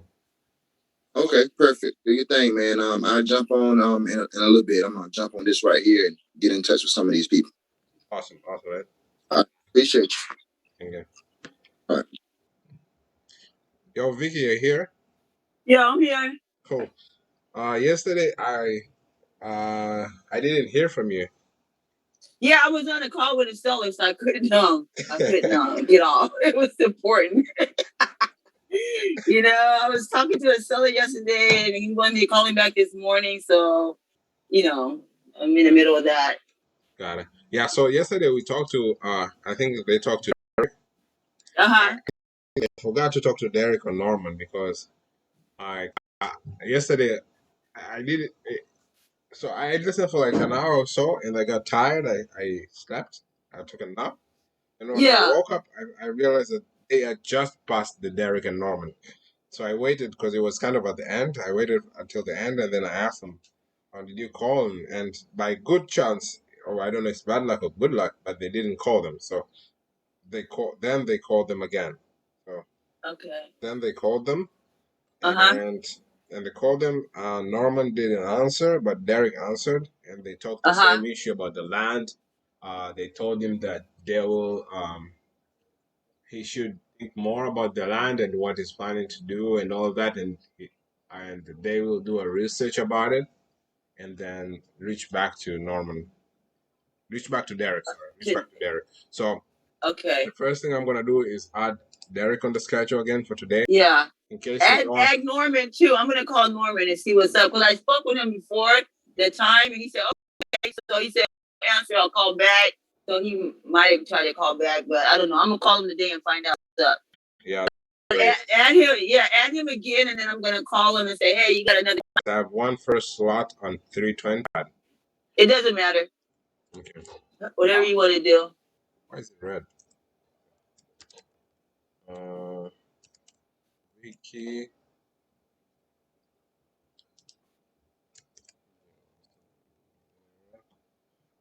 So I'll add Derek because yesterday they were talking something. Follow up. And then I'll add Norman is also land, right? Yeah. Okay.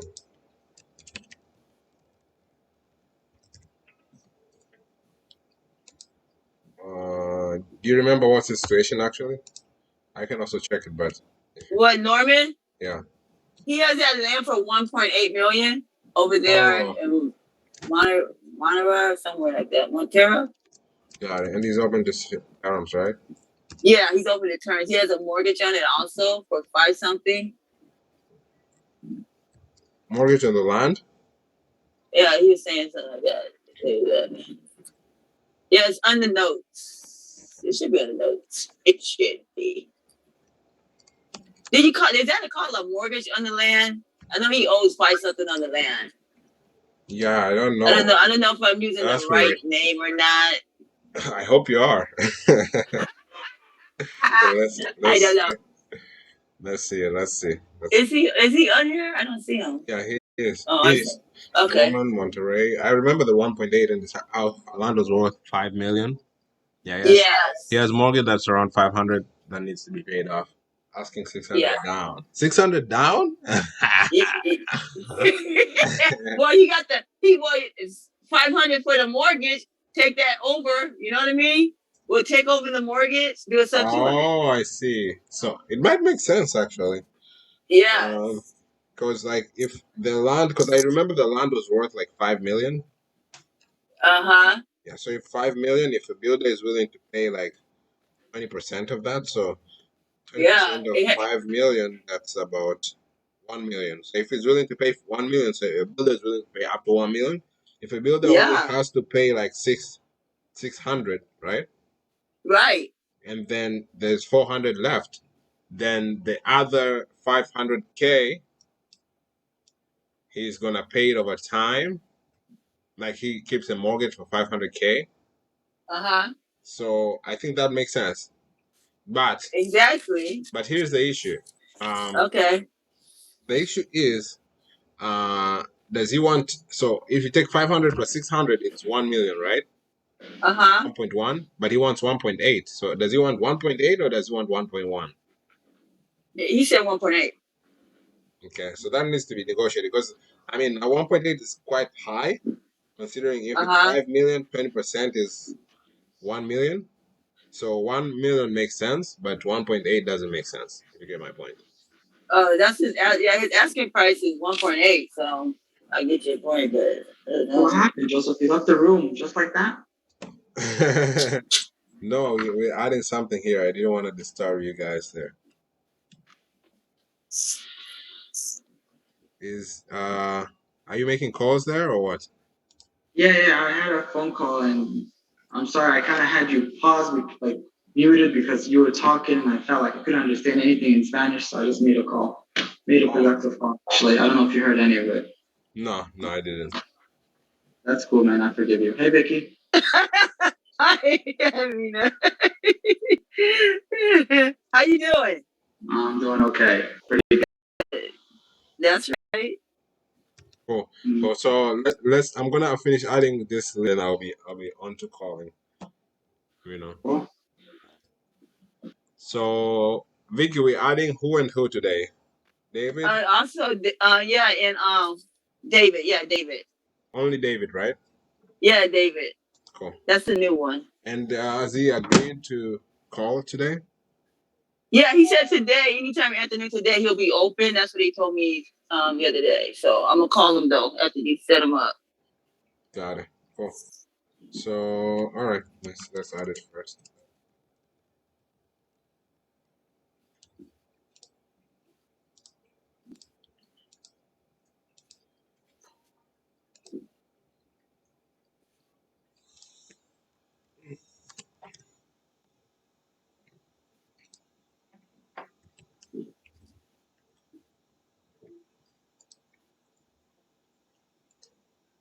Seller's name, David.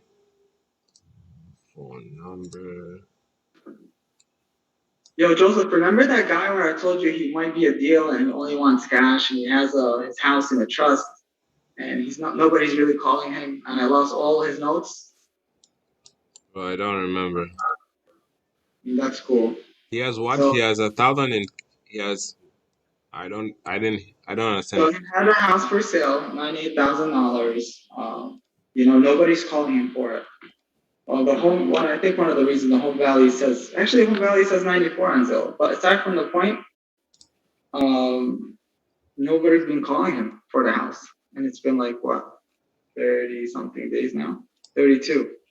Why nobody's calling him?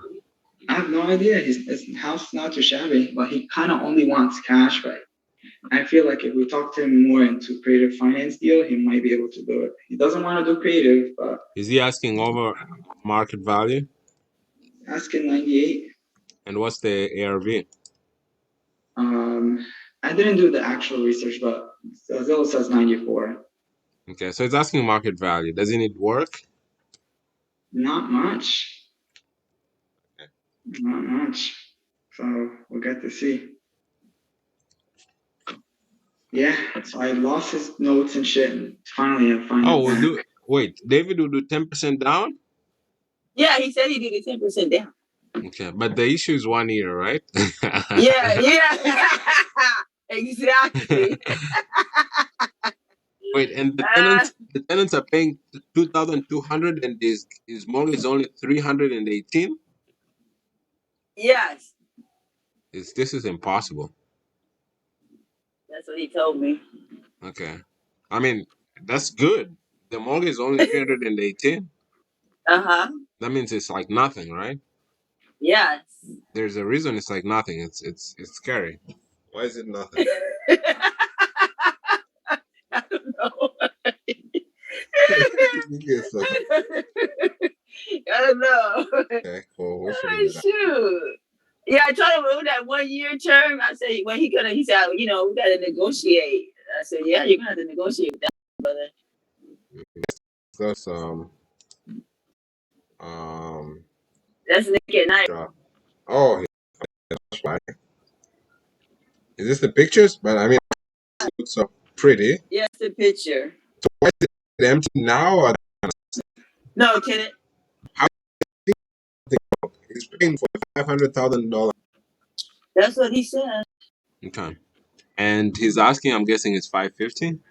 Uh-huh. He went down on the price. Okay. Is there a HOA? Let's finish setting it up. That how much it's worth. So here's you. Whenever you're on Zillow, try to check here. So this guy bought it for 340. I think that's what he meant. He has a mortgage for 340. Probably. I think that's where you, because I think the mortgage is 318. Because here it shows you bought this house. Whenever you have on Zillow, it shows you like price history. This house was sold for 340 in 2005, and then he tried to list it for sale for 415. Then he removed it after 6 months. So probably, and it looks like it was a for sale by owner because there's no agent here. So he's tried to list it for sale by owner for 15. He couldn't sell. He tried again to list it again after 2 years. So I think he listed for more because it was like, oh, the market is high right now. I'll list it for 415, 445. But he couldn't sell it again. He tried again right now to list it for 545. No success. That's where you are right now. So he's been trying a lot. Like he's been waiting, been testing the waters. Market is high. He removes it, test again, removes it. So that's what his situation is like. And it's all of the times for sell by owner. So I think this guy is just, I mean, he would sell if he gets this 550. And I'm sure he would sell for terms, but we just have to make sure that this is actually a price that makes sense. Also considering the fact that this house needs, I mean, not a lot. I don't know how is it inside because he only has 2 pictures, and I think he has 2 pictures because he's either afraid to like show other pictures or. But, yeah, especially if he has tenants. Who knows? They've been there for 15 years. He knows what it looks like on the inside, right? Exactly. So that's what we need to negotiate. We need to negotiate the price and see if the price makes sense. This might make sense. Down the repairs, whatever it is, we need to. And it's like a big. So cool. That's that. Let's add this property up. 3 plus 2. Okay, we added that. I'll just add it right to sell it sent as FSPO since when 2017. In 2017.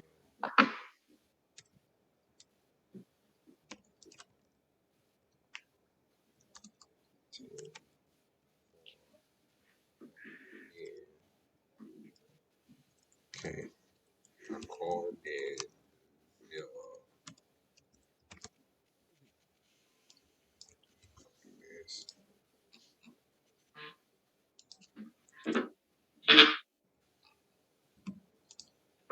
Hello?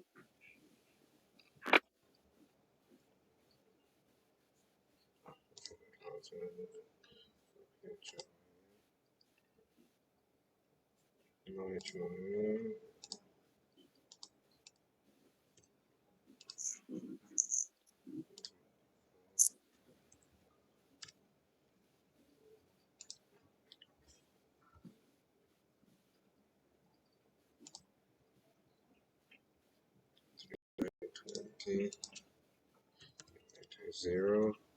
Single family. Your abilities 1954.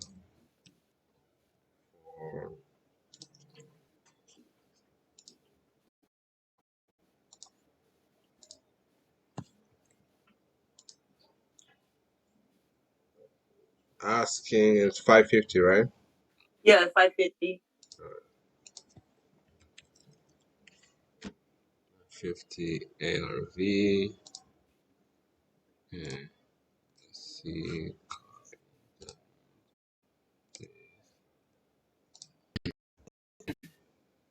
54, 1,300 square foot. Okay, where's the house?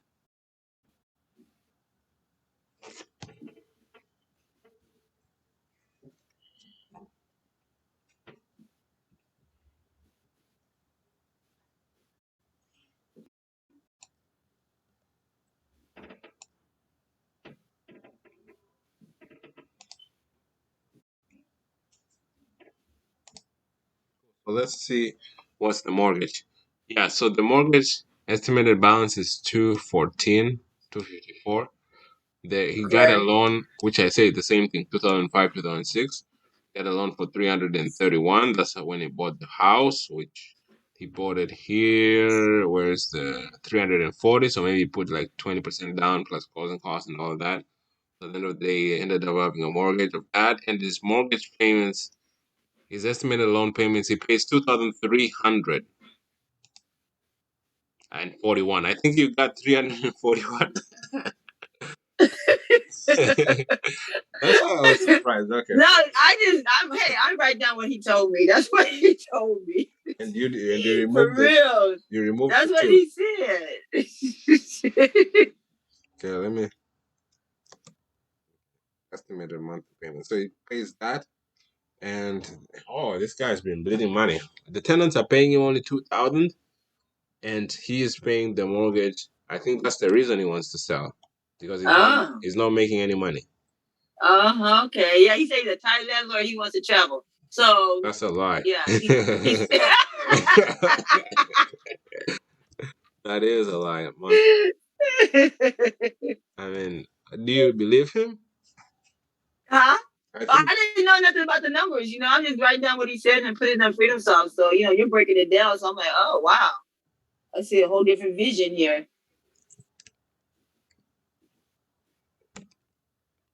Okay, let me just put PI. Yeah, I think so. I think if they're paying in 2,200, I think he's suffering by. I mean, this might not be the exact amount, but it's somewhere there. So it's not making any money out of this property. That's why. Mm-hmm. And that's why this property has not been repaired. It looks like this. I think so. That's why too, because and there's no money to repair it. It's basically just losing money. Now it depends. Does the rent? How much? What's the rent estimate? If he's charging what he can, that's what. Then we know that we can charge more. But if that's the most you can charge, yeah. And I don't know why is he paying this much, because if he's paying this much, that means because this, according to this mortgage here. Oh, this is loan type negative amortization. Okay, so I think this is a reverse mortgage, but we're gonna find out. I think so. Because usually we cannot do subject to on a reverse mortgage. I'll be interested in listening what this guy's talk about, say about his stuff. Right. Because I don't know what reverse negative amortization loan is. I think it's a reverse mortgage, and usually we don't do subject to on reverse mortgages because because they're like increasing and all of that. So let's figure this out. I actually am curious to know what will happen. Because like a regular, if you have 300,000 in pay in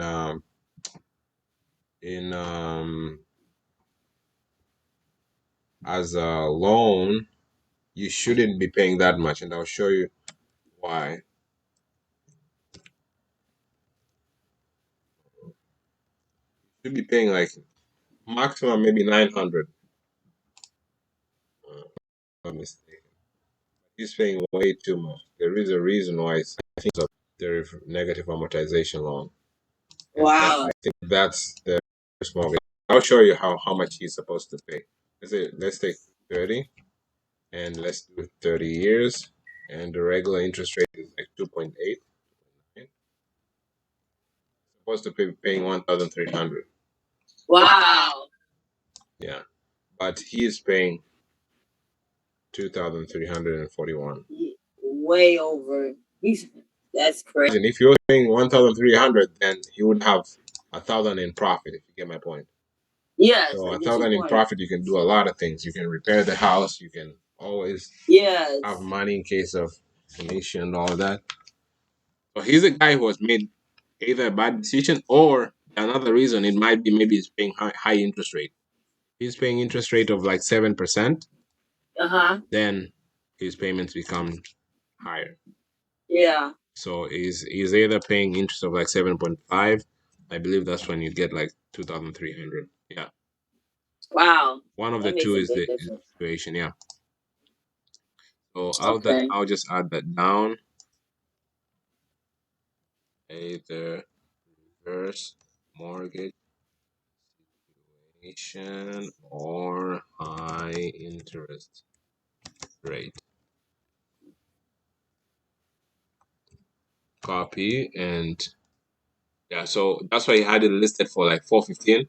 He was like, let me sell it for 415 and let me just pay the mortgage, whatever is left, the reverse mortgage, and then be done with it. But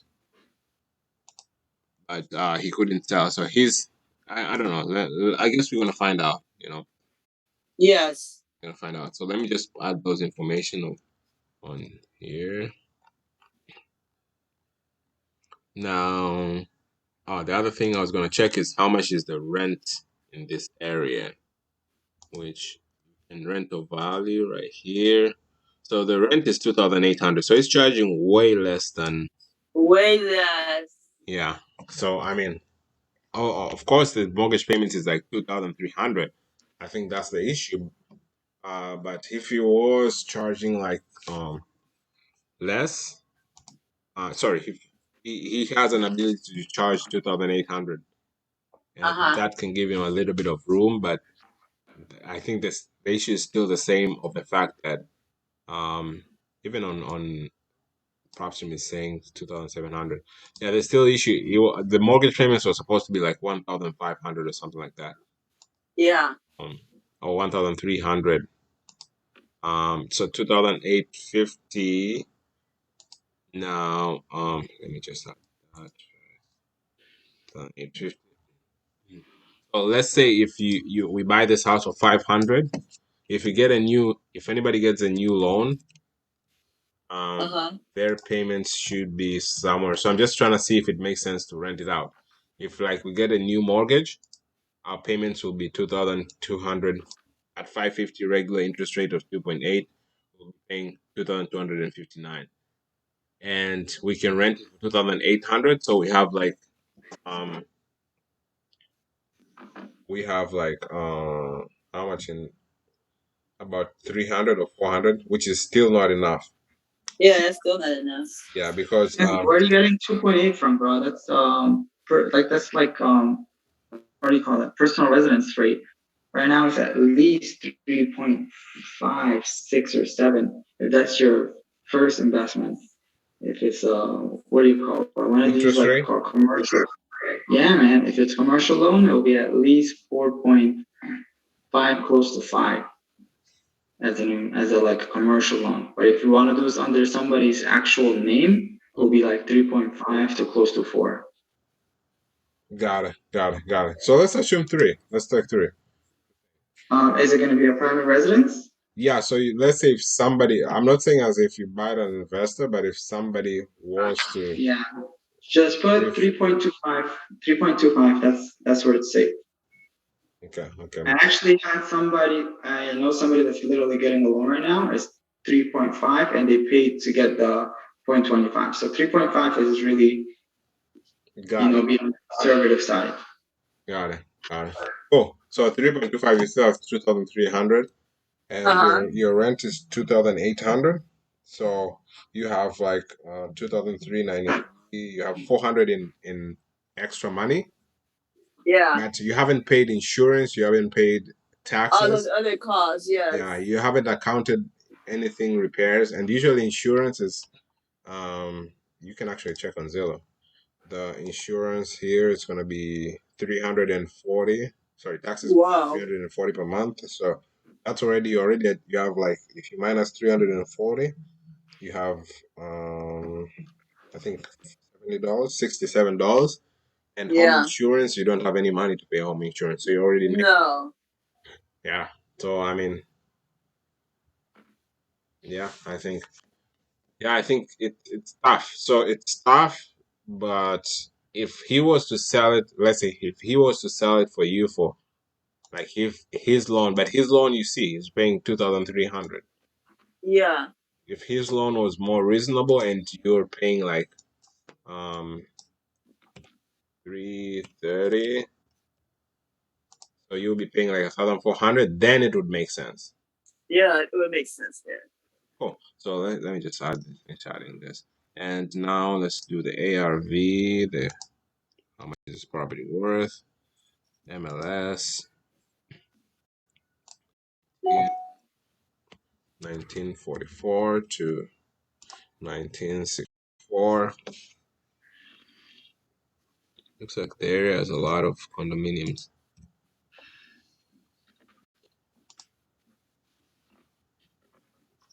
Uh, 500, 600, but these are far away to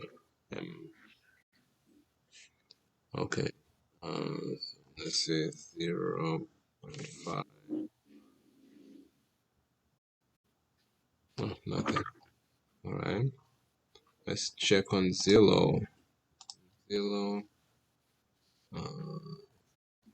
Let's build in 4. We have comps, closed comps at this 2. Let's try. But these 2 are the closest ones. 4 is the closest one, and this one is a little bit smaller than our house because ours is 1,300. 1,300. Yeah, for 5. You see, this one is actually a good one, but this doesn't look exactly the same as ours. Okay. If you check the picture of this, you can see. You see, our property looks like more like this. Yeah, so I look for fully built house like this. I'll check the pictures here and see. This is kind of, what's it, garage and stuff. Yeah, this is a little bit still not too much. Anyways, but I would say 500 is a fair number. Okay. So I would say 500, but I don't see something close.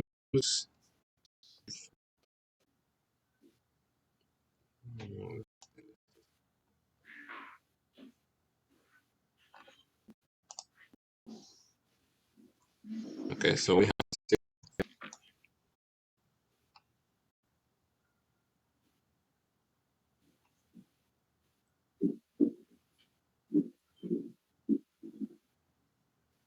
dude, I'll check. I'm gonna just take this one as the close comps.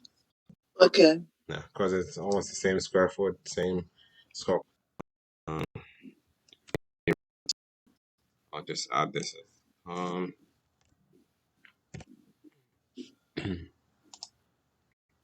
5.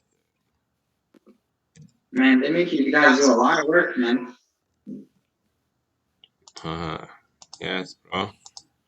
Somebody They has make, to. somebody has to do the legwork, right? Yes. Yeah, man. These guys are white glove service. I agree with you. So it's 361 per square foot.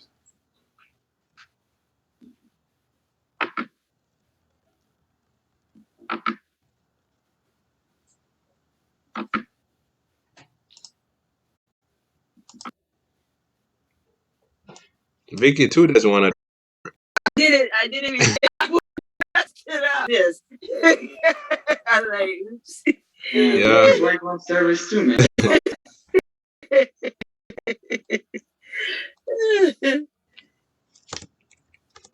I mean, see, Joseph's good at this. He's an integrator. Joseph just got this done. No, Joseph is lazy.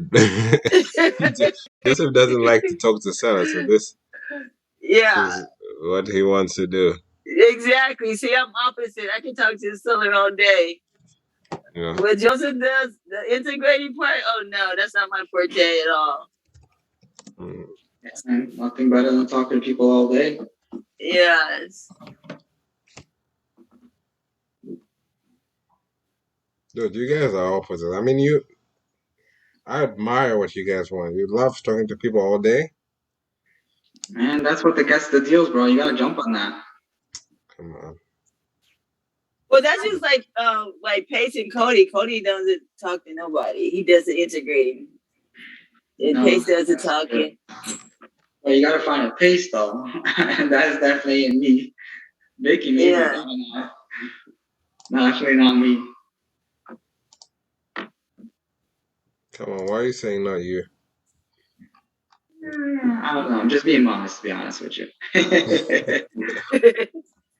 Soon to be, man. Soon to be. That's for sure. Tom's here. All right, Vicky. So is it tenant occupied or is it just the guy? We're almost done. No, the tenant's in there. The tenants? Uh-huh. Tenants. Oh yeah, you said 15 years tenants. Yeah, you gotta take at least 15,000 out of that. Cool, and that is done. And we're gonna add David. Should I add David in the early? I'm gonna add her in the beginning, or him in the beginning. What do you Okay, think? just send me this the time slots you have so I can let them know because I can Because barely see it. got it. I'll send a See her screenshot. messages. Yeah.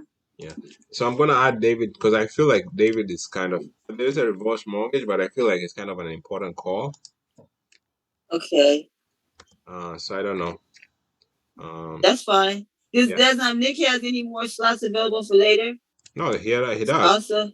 Okay, cool. He does. I'm gonna add all of them, but I just want to know, if you earlier usually it's better because most people are kind of like it's not yet late.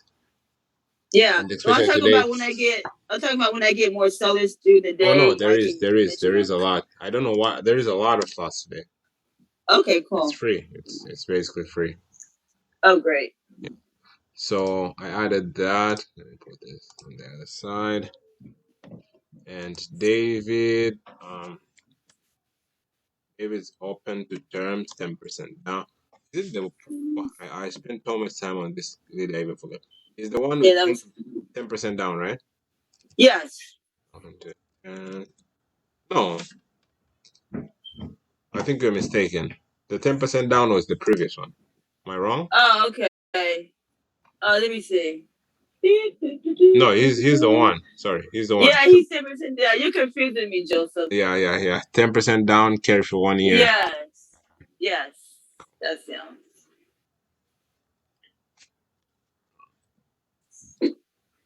Open to terms, 10% down, carry 1 year. All right, cool. So see you later, Vicky, and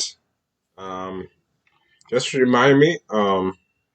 We'll hop on the call when we're about to call the sellers. So your first seller is at 320. And that's Derek? Yeah. Let me send you a screenshot. Yes, give me this. Okay, that'd be awesome. All right, cool. Okay, I'll send you a messenger right before. All right, sounds good. See you later. All righty. All right, bye, you guys. Mina.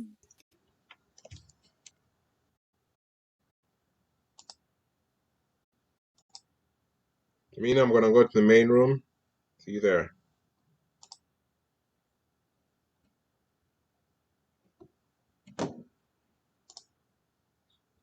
Danielle, are you here? Yes, hello. Yeah. Were you calling or you stopped calling? Yes, I called a couple of persons, but when you leave, Mina, I think it's his name. I was trying to search for a property to call, but then Mina called a person and it take time. He was calling and then he left. I don't know if he wasn't listening. I mean, if he couldn't hear me or something like that, because I was saying, "Hey, hello, hello," and then he just left. And yes, I called. I was calling, and I was now trying to see. I was reading the description, this description for some of these properties, and when it was about to call, I couldn't find any phone number, and now I was looking for other. Got it. You wanna share your screen? Sure. I'll be right back. I'll call the next, and then you can call after me. I'll be back. Sorry? I'll be right back. Sure. Also, I am going to. Lunch. Yes, in a minute, but you can call if you want, and then I can go and have 45 minutes. Got it. I'll call, then we're gonna have lunch after. Sure.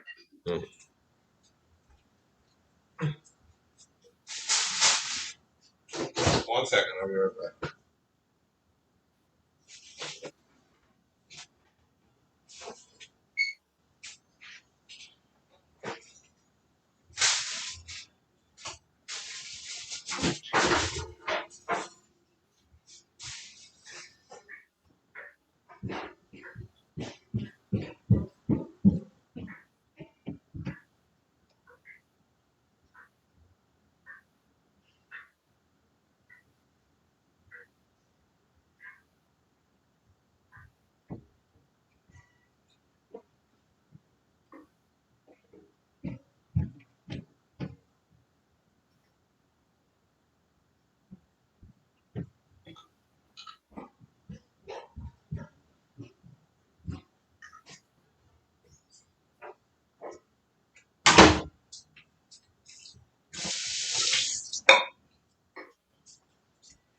Hey Google, set a timer for 10 minutes.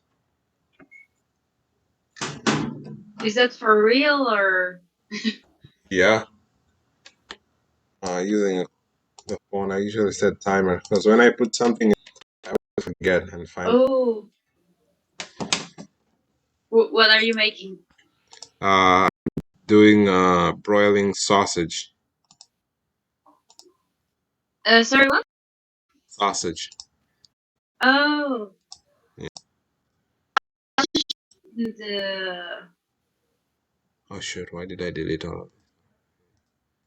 Sausage. You know what sausage is?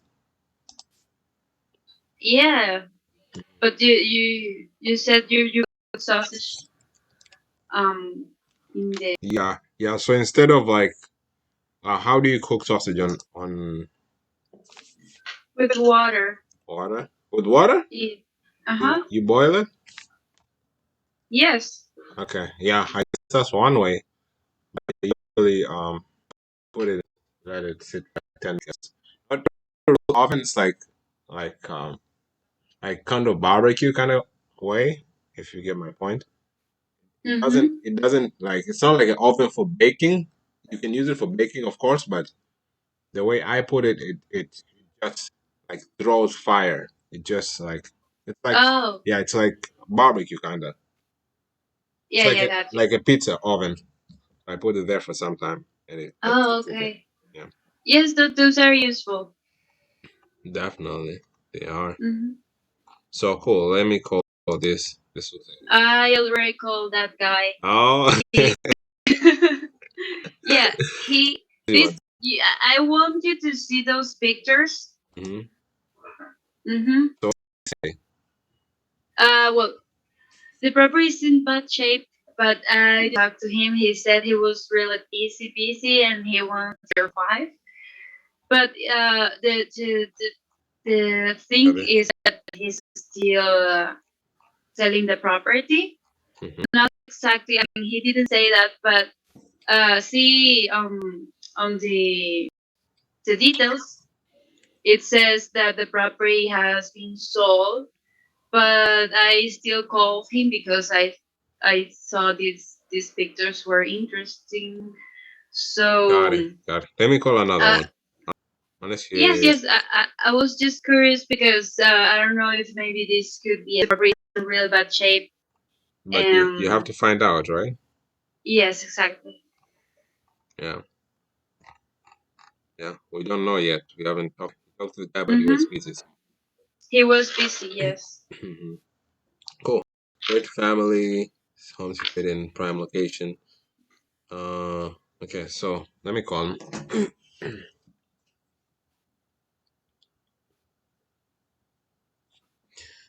I hate call. I honestly have to confess. Like I don't like calling at all. But in order to get deals, you have to call. Huh? Mm-hmm. Isn't that funny? Yes. Okay, cool. 407 900 5125. Oh God, help me. I love calling. I love. Your call. Oh, Please leave a message after the tone. it's not But you available. also love. Yes. I love the money part of it. Mm-hmm. I love the money part of it. All right, Exactly. which one should I call? I hate calling these Mm, people who are one day on Zillow. They're really, they're, they're not really. Okay, so Washington DC incredible duplex close to downtown.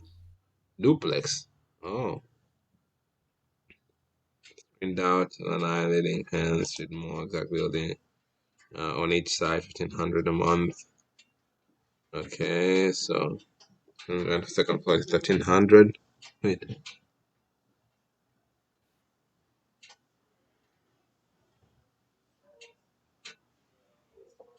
okay, get 1,500 a month rent each. Don't talk. I have an agent ready to list for me when I'm ready. If you have a client interested in the budget, all right. So I'll go straight to to terms, all right? Because this guy looks like he's already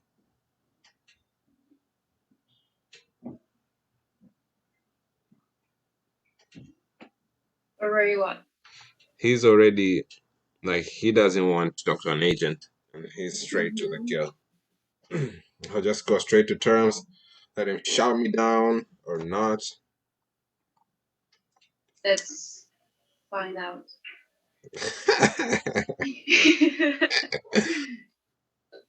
Okay. I love calling. I love. I love this calls. Amazing lady. I'm gonna have a good conversation. I'm gonna enjoy the conversation. It's gonna be such a nice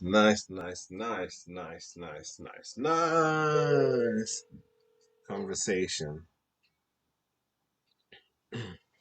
An incredible conversation. If she answers, I'll be happy. I will enjoy such a good conversation. Hi, this is Jimmy. Jimmy. Jimmy. Okay. What's up, Jimmy? What's up, Jimmy?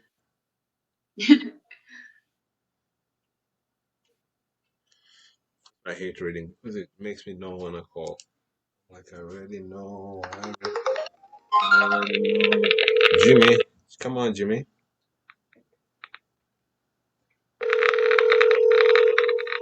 What is that? Jimmy. A good person, Jimmy. Jimmy.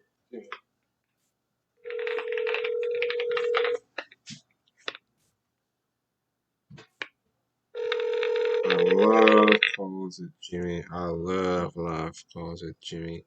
Hi, this is Jimmy. Your name and a message here for the tone. Back to you as soon as possible. Oh, no answer, no message. All right, so should we take a break or should I try one more? Let's try one more. It doesn't matter what happened. Maybe I should go and eat something. Did you call this guy? Yes. Did you call him? No. I already talked to him. He flips properties. It was rented, but now he just to sell it. What about this Everything guy? is. I don't know. I haven't called this one. Okay. Well, let me call this one. Okay.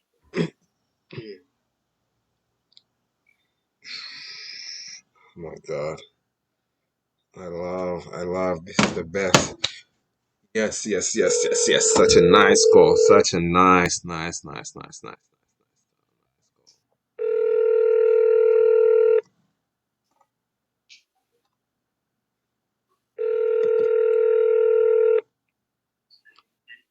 I think they're all going to lunch right now. It looks like this is the best time to take lunch because everybody. Yes. Going to take lunch. They don't answer their phone. Okay. Okay, I'll be back. Please leave your message for. No, I'm gonna try one more time. I always Okay, sure. I always call twice. They don't answer. But my alarm is about to ring. So give me a second. I just want to make sure I turn the before I call. And then after whatever happens on this, then we'll go.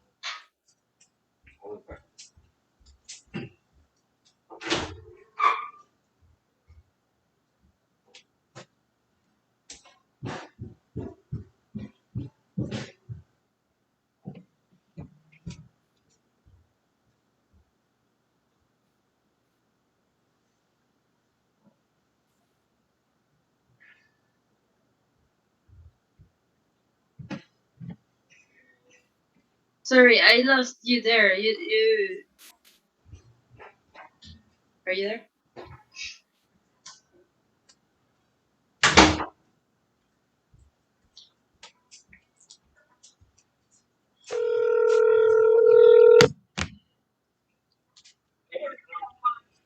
Hello? Hello, hello, hi. Am I talking to the owner of 2283 Kettle Drive? What was that? Hold on 1 second. What is the family? Right. Archie Bunker? Yeah, could you call me back in around 5 o'clock? Yeah, not a problem. I'll call you back at 5. Yeah, is this a realty or is this like a personal? A personal Or is buyer. this a buyer? Yeah. Okay, all right. Yeah, if you could, I'm just on my way to dentist. If you can just call me back around 6, that would be perfect. And what's your name? Joseph. I'm sorry? Joseph. Joseph. Joseph. Joseph. Okay, all right, yeah. Okay, yeah, that's my son's name. I'll remember. Okay, my name's Elsie, by the way. All right. Thank you. I'll call you back at 5 p.m. Okay, I'll talk to you then. All right. Okay, all right. Okay, that was great. Yeah, that was easy, right? Yes, she's interested. Yeah. She's interested, but for how much? That's the That's the issue. that's it. They're all interested for the right price. I mean, she sounds friendly, and I think that if you call her, it's going to be a great call. I think so too. Mm-hmm. Yeah. So cool. So talk to you then. Okay. In 45 minutes. Mm-hmm. Thank you, Joseph. All right. We love calling. So now, right now we're at 25. Mm-hmm. All right. Thank you. Okay. Thank you. Bye.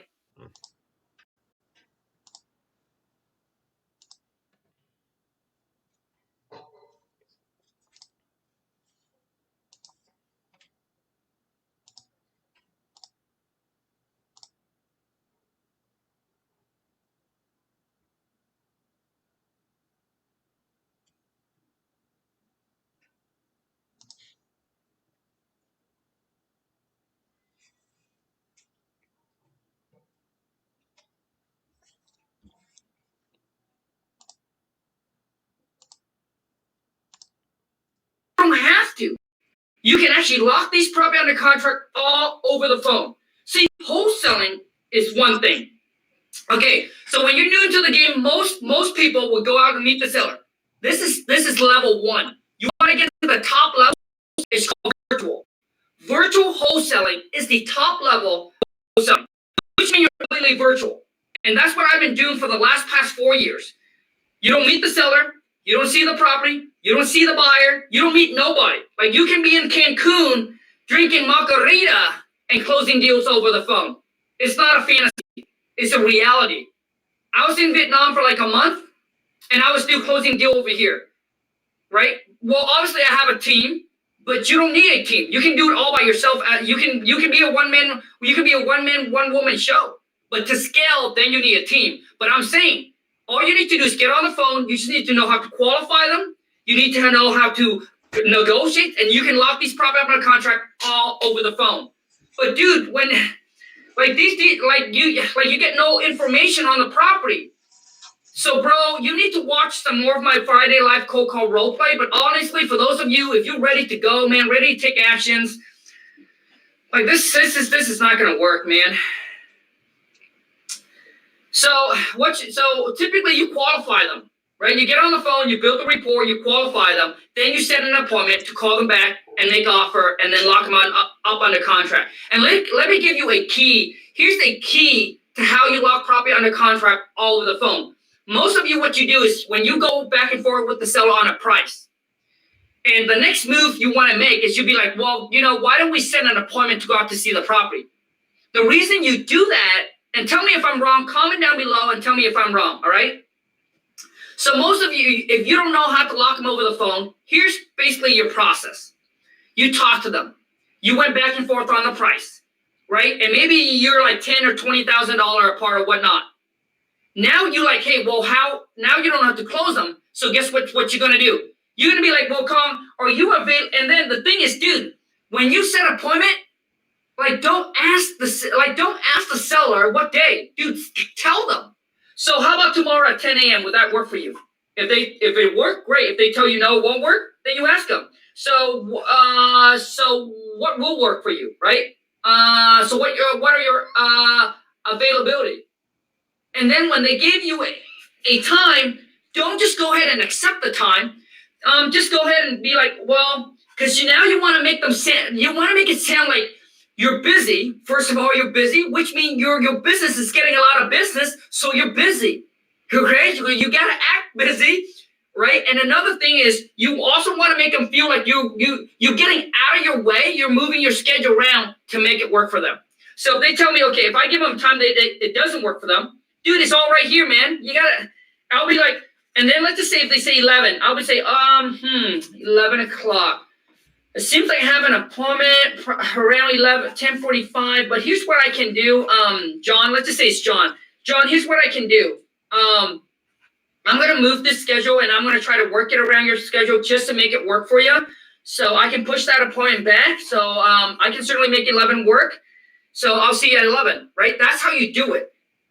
So now they felt like they owe you something as well. Like if someone on the phone and they're trying to make it, wow, okay, wow, what a nice guy. What a nice guy. He's trying to make it work in my schedule. You know? So those are the kind of thing, man. Yeah, obviously. Okay, so the next thing is you go back and forth with the seller on the price. And most of you be like, let's just say that you guys are about 10,000 apart. You feel like, okay, 10,000 apart, seller's motivated, you're gonna set an appointment to go see the property. But I don't set an appointment. Dude, I haven't seen seller or see property in like 4 years. Here's the next thing you wanna say. The next thing you wanna say, so John, so I know that we're about 10,000 apart. I know you want 100,000, we're at 90. I mean, is there any way that we can split this or, somehow we can meet in the middle in price and try to make this work? And then they will ask you, so what are you thinking of? Right? Well, and then you got to do the math with them. So you're at 100, I'm at 90. What if I can get my company to move up 5,000 and you just come down 5,000 and we meet at 95,000? If they say, yes, I think I can do that, do not say, let's move forward. Do not say that. Because you want them to make them feel like you're jumping through hoops to make this work for them. And also too, is what that does is that it makes them feel like it's not too easy, right? It's not too easy. So here's what I do. And that's how you walk on over the phone. You'll be like, so John, I don't know if I could, but if I can get my team manager to agree to the 95,000, and this is also a good way to get the seller to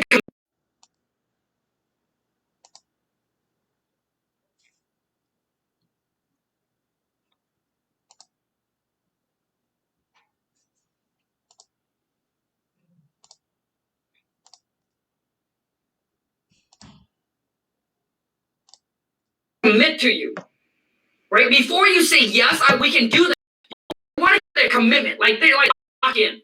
So you want to confirm with them. So John, if I can get the $95,000 to work, even though you're the one who is presenting the 95,000, but you want to get them committed.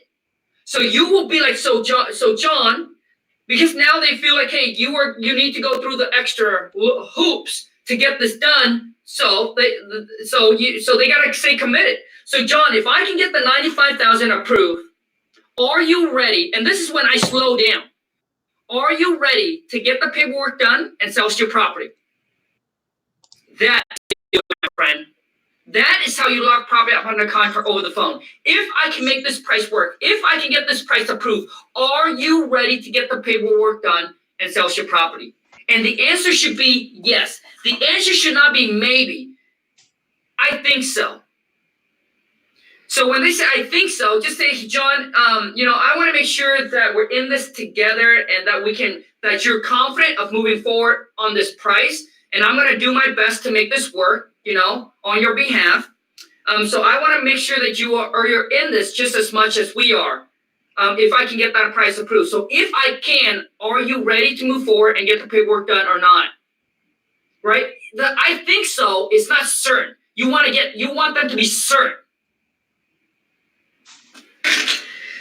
All right, you guys, that's all the tips that I got for you. For those of you watching this, if you're enjoying this, now listen, if you're on my Friday cold call roleplay, if you watch all my cold call roleplay, but you're still like, hey Kong, I still having trouble talking, negotiating, I really don't know how to like lock probably up on the contract over the phone. I don't know how to do it virtually all over the phone. Well, you can check out my King Kong seller script.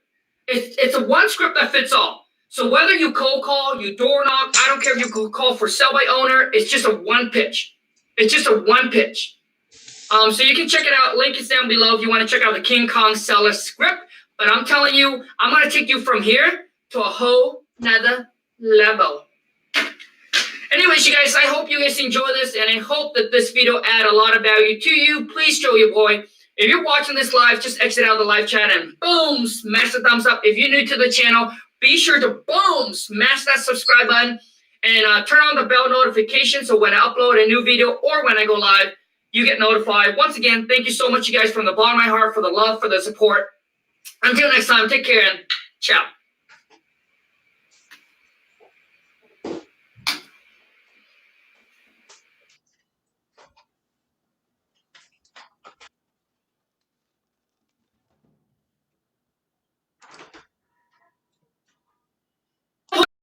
Family, happy, welcome back.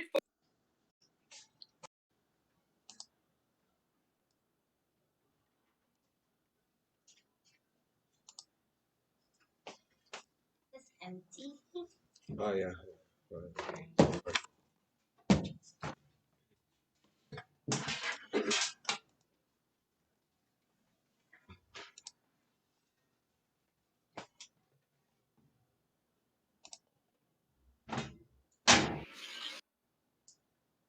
Their questions. Like basically, we spent a minute something on the phone, but I'm the seller. I'm the one who's asking you all this question. You need to take control of the phone.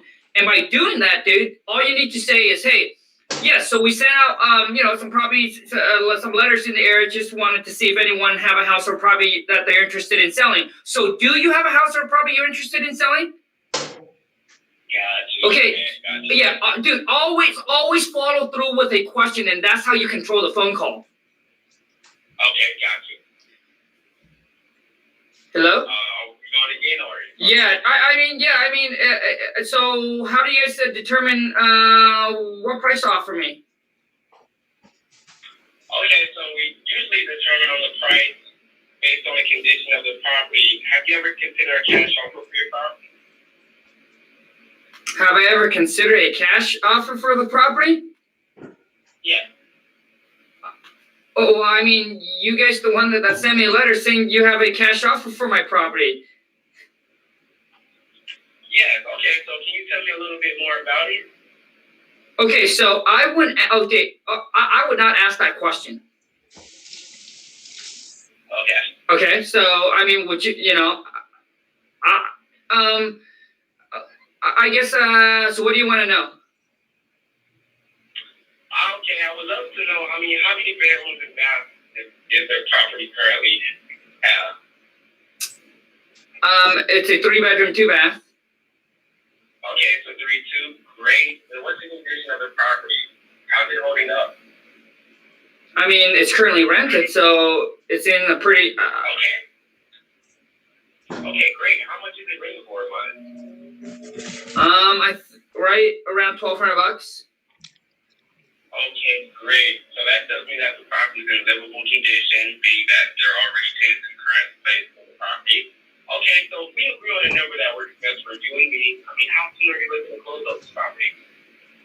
I mean, I got some renter in there, so I gotta give him at least a 30 days notice, but Yeah, so we buy properties with tenants in place all the time, so that would be no problem for us. Okay, and do you have a specific number you're looking to get out of this property?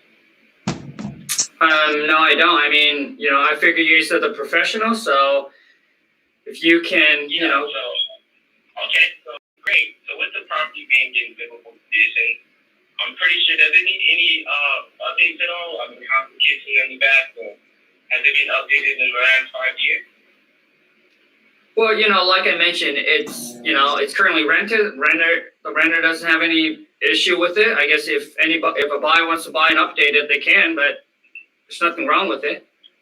Okay, great. So it's nothing wrong, but it does need some cosmetic work, meaning, the kids in the bathroom, probably some paint on the outside. Okay, great. Okay, then, with the property, being that it needs, some light updates and whatnot, I mean, we can't offer you a solid fair cash offer, that works best for you and me. I mean, the property is going to need a little work. Would you take around $50 for the property? How much? No, I messed up. I never get the first number. I don't have time. But it's great, man. Okay, dude. So what's your name, bro?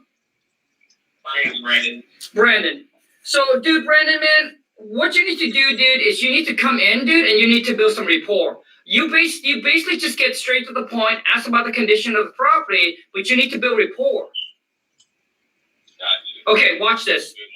Okay, I'm gonna call you back. You're the seller, I'm the buyer. Like, you guys don't understand, like, I say this over and over and over again. Like, you guys don't understand the importance of talking and how to communicate and how to negotiate. Like, you cannot expect, all right, to convert leads to close deals by talking like that. Like, dude, Brandon, you're talking way too much. You didn't have enough information to make a fair offer.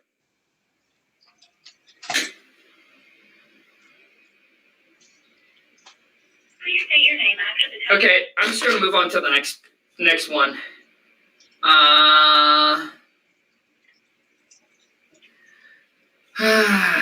So let me move on to the next one really quick here.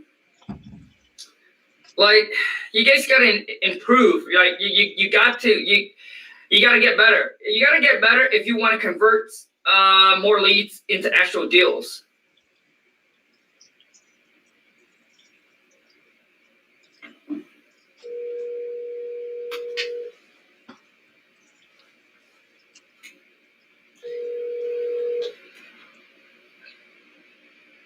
Hello? Hi, yes, my name is Andrea. I saw the listing on Zillow. May I come in? I'm sorry, who's this? This is Andrea. I'm with the listing I saw on Zillow. Yeah, I'm sorry, but your phone is breaking up really bad, so it's hard to hear. Oh, how about now? Sorry, I might have to call you back or something. Oh, okay, I'm sorry. Yep. Yeah, the phone was breaking up really bad. I want to make sure that it's good for everyone to hear. So let me see here.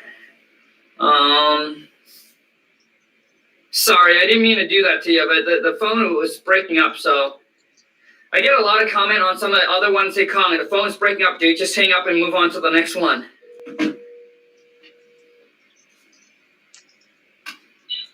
Hello? Hello? Yeah, hello? Yeah. Hello? Yeah, who's this? This is, Abel. And you're calling? Hello? Yeah. Who's this? This is Calm. Oh, Colin, how you doing, sir? So why are you calling me? Why am I calling you? Well, the reason of my call is because, I have 4 properties right next to your property. I'm just reaching out in regards to your property. That's why I reached you out. I was driving actually this morning towards one of my properties to do an inspection before one of my new tenants moved in, So, while I was driving, I looked out the window and your property caught my eye, So I just stopped the car and I just wrote down your address and I looked you up on public records. I got your number. And I decided to see if you wanted to, if you're thinking of selling your property. I sold my property down in SF and I'm sitting on cash, so I just want to know if you're thinking of selling.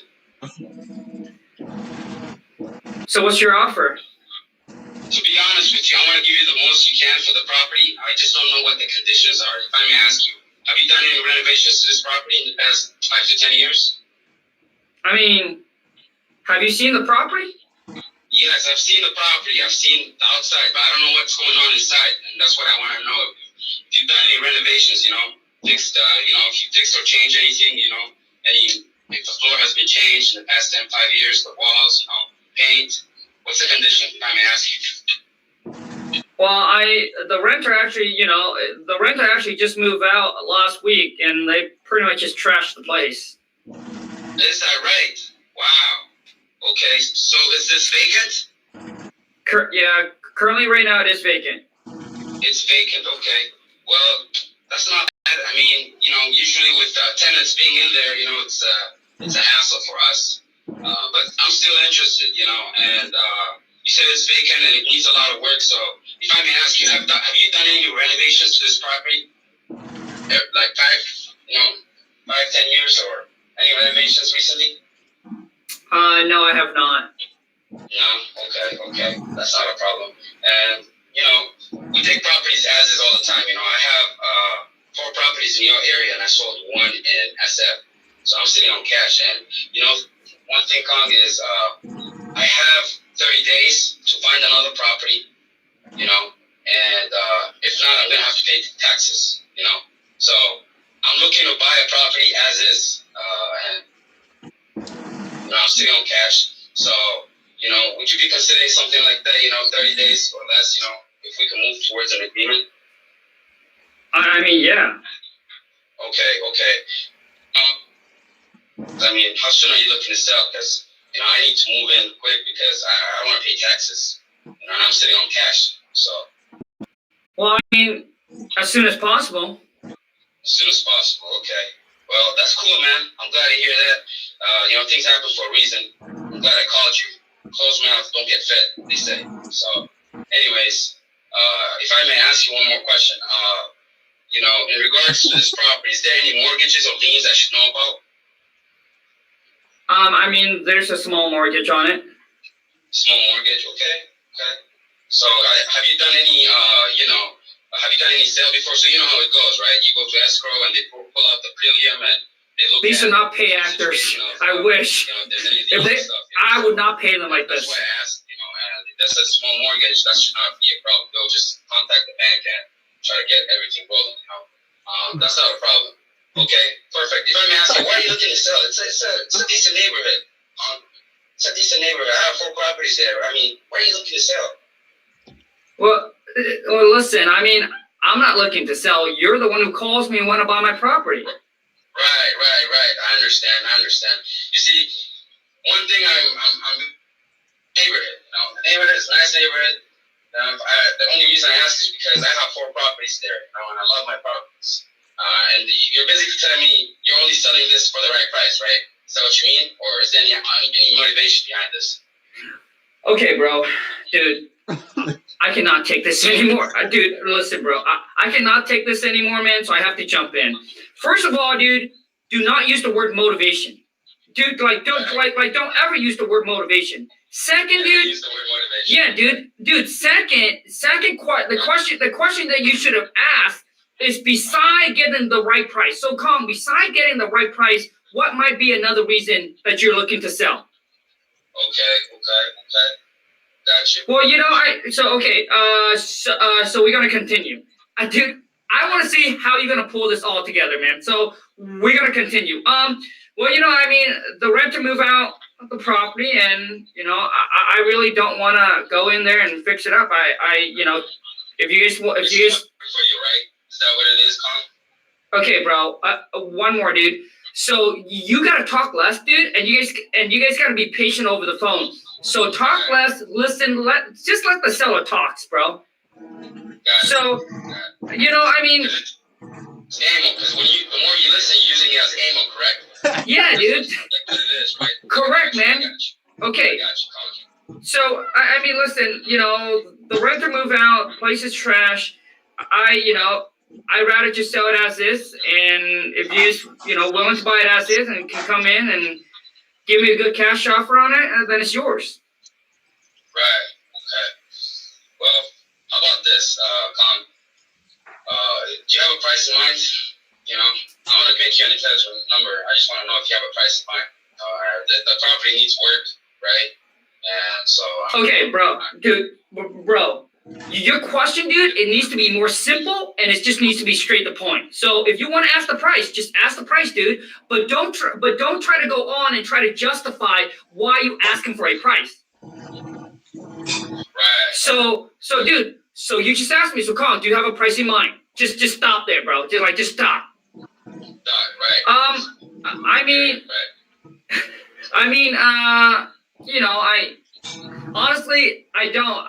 I was hoping to see, you know, what you guys would offer. Okay, I understand. Well, to be honest with you, I want to make you an intelligent number. And you know, I don't make you off or anything. I just want to make you the right number. They say man lie, woman lie, but numbers don't lie. You know? And you know, if everything needs to be renovated, you know.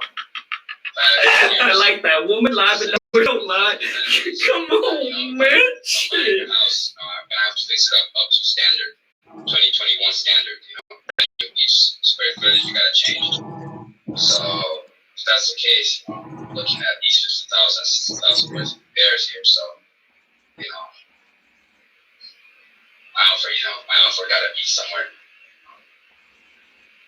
around 200,000. 200,000 for the property? Yes, sir. I mean, is that the best that you guys can do? Yes, sir. Well,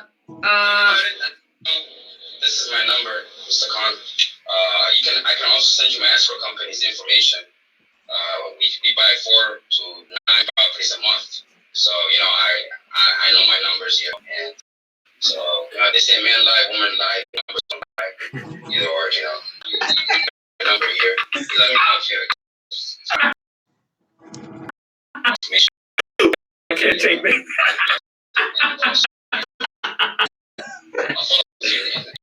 know, how's your schedule looking like? Do you work? Are you at home? What's your availability? Dude, bro, honestly, so much love going out to you, bro. What you do, slow the F down, bro. Like,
oh, stop it, bro, dude. So, dude, first of all, you know what, you, bro, you're hilarious. Nothing else, dude, but one thing is you need to slow down. And when it comes to negotiating, dude, you basically don't have to negotiate. So, dude, the biggest mistake that you can ever make in any negotiating, real estate, cars, anything, dude, you gave the number first. Whoever gives the number first loses, bro. Okay, dude. Okay, so now we gotta reverse the role. Okay, so you're me and I'm you. Right. Okay, dude, you're the seller, I'm the buyer. So okay, and I'm sorry. So what's your name, bro? Abel. Abel the Great. Dude, love it, man. So Abel, so do you know roughly how much you like to get for the property? To be honest with you, you're the one who called me, so no, you make me an offer. Sure. And yeah, we are interested, obviously in buying your property. We definitely looking to make a fair deal with you. Hopefully we can come. Make me an offer. I don't have time for this. Sure. Gotcha. What's my offer? So the thing is, Abel, I just want you to know that my job is actually not to make you an offer. My job is actually just to collect and gather all the information, and then my team manager will be able to call you back, or I'll be able to call you back with an offer going out to you, bro. But what you need to do, dude, is you need to slow the F down, bro. Sure. You're the one who called me. Right. So, I'm not trying to, play a game here. Sure. With that ping pong stuff. Sure. You're the one who called me. So what, make me an offer, or else I'm gonna hang up. Sure. So, Abel, we definitely are serious buyers. We are interested in buying your property, and we're not. We're not. Offer, though. I mean, you gotta give me an offer so I can entertain here. Sure. And I'm getting a lot of phone calls. Everyone's calling me for this property. Sure. So make me an offer. Sure. So the thing is, Abel, I definitely want to make sure that you are also a serious seller. So are you serious about selling your property or not? Well, I want to sell this. Sure. However, for the right price. Of course. So I want to know what your offer is. Sure. So I can entertain this. Sure. Sure. I completely understand. And the only reason why you would sell this property if the price is right, correct? If it's not, you're not going to sell it, right? That's right. Gotcha. Okay. So, Abel, I just got a few more questions for you, if that's okay. All right. Just so we can get all the information, so we can present you with a fair and intelligent offer. All right. Okay. So, do you know what the tax assessed value on the property is? I beg your pardon? Do you know what the tax assessed value on the property is? No. You don't? No, that's some personal information. You're the one who called me. Of course. I want to understand why you gotta go to the personal stuff. I want to know what your offer is. Sure. Well, the thing is, Abel, actually, the tax assessed value on the property is not personal. You can obviously, you can check it online. The reason I asked that is I want you to have somewhat of a knowledge of what your property tax assessed value is, since you don't know how much you like to get for the property. Thought that I asked you that. Now, I know you don't want to share that information, which is fine. Now, do you at least know what similar property you're selling for in your area? You see, I told you, man, I'm not trying to do this ping pong thing. Sure. I told you, make me an offer, man. I don't have time for this. I get a lot of phone calls, everyone doing the same thing. Sure. I don't have time for this. Sure. I'm dealing with a lot of things here in life, Of course. I don't got time for this. Make me an offer, and if I like it, I'll make an entry. I'll think about it. Sure. If not, then we move on. Sure. I go my way. Of course. You're the one who called me. Make me an offer. I hear you. I got you. The reason I asked that questions, and I'm sorry that you have so many phone calls regarding your property, but the reason I asked that is just to know that, are you aware of what your property is worth? Because if you don't, and if we make you an offer, how would you know if the price is, if it's fair or not? Let me do this. How much is my property worth? Well, like I said, my job is actually not. Hello? To your knowledge, what's my property worth? Well, like I said, my job is actually not to make you an offer on the property. I was just gathering information on the property. Give me an offer here, then. So I'm wasting my time. Well, once I get all the information, I'll be able to send it over to my research team, and then we'll be able to call you back and make you a fair and intelligent offer. But what I need to know from you is, if you don't know what your property is worth, then it's hard for us to make you a fair and intelligent offer and come to an agreement. Because obviously, we don't want to feel like, we're taking advantage of anybody if they don't know what their property value is. So, if you're serious about selling your property, maybe you should, do a little bit of research, figure out how much your property is worth, and then maybe I can call you back in a day or two. I could just call a real estate agent. Sure. And, a real estate agent can Hello? me if I'm looking to sell. I said, yes, I'm looking to sell. Mm-hmm. However, for the right price. So, you know, if you're not going to make me an offer, I'll just send my agent out and they can list the market. Put it in the market, I can get a best offer for it. Sure. Yeah, I mean, like I told you, make me an offer, I'll think about it, and yeah, I want to see if I can entertain your offer. Sure. I mean, if that's the route that you want to go, you know, if you got time, if you want to get the top dollar for your property, that's probably the better route. Is you can call a realtor up and have them come out and list your property. You know, we definitely want to make a fair price with you, but we can't pay you top dollar for your property. But we are going to buy with cash. We can do a quick closing and willing to buy the property in the as-is condition. So if the route you want to go is to get the property listed, to get top dollar for the property, then I think the best choice for you is actually to call a realtors and list the property. Yeah. So I think I might do that. okay. So why don't I just touch base with you in like a week or so, see kind of how things goes. Would that work for you? Sure. Okay. Yeah, sure, but you got to be with your offer, you know. I don't like the ping pong stuff. Of course, like I said, we're not here to play ping pong. We are a serious buyer, but you know, if we present you with a buyer, if you don't know what your property's worth, it's like how can we come to an agreement on a fair price if you don't know what it's worth? So I think the best option for you is actually maybe to call a few realtors and have them give you kind of a ball figure of what your property's worth, and then I'll touch base with you like in a couple of days. Would that work for you? I guess, yes. Okay, I appreciate it. Thank you so much for your time. But if anything changes on your end where you happen to know the price sooner, give us a call back. And like I said, we're here. And then after that, we can make you a fair, intelligent offer. And hopefully together we can come together to an agreement on something that's fair, that's work for both, okay? Right on. All right, thank you so much for your time. Have a great rest of your day. You too. Bye-bye. So obviously, I love this. Obviously, you know, his whole thing is he's a tough seller. And this, most of the time, these kind of sellers that are really tough like this, they're not motivated to sell it at a discount. So typically what I want to do is I'm just going to push them away, right? And a lot of time when you push them away, they seem to come at you, like because like they want like now, like they want to know the price because they want it to sell now. So you don't want to like, so I typically just push them away and tell them, hey, like he already said it. He said, hey, you know what? If I don't get the right price, I'll just get a realtor. I'll just list the property. So he or she, you know, he's basically trying to get top dollar for the property. So I said, hey, that's the route you want to go. Maybe that's the better route. That's the best fit for you. Call a realtor up, have them look at the property, and then like I said at the end, I said, hey, why don't I just touch base with you in a couple of days, kind of see where you're at, and if anything changes sooner, call us back, and we can work something out. But as you can see, I don't make the seller the offer, no matter how much pressure the seller is giving me on that call.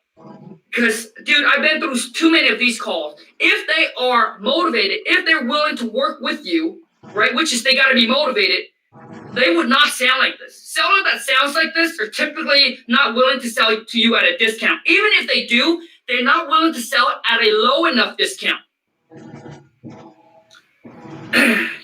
So typically I just tell them what it is and tell them, hey, if that's the route you want to go, if you want to list the property, you can wait. You want to get top dollar, that's the best route.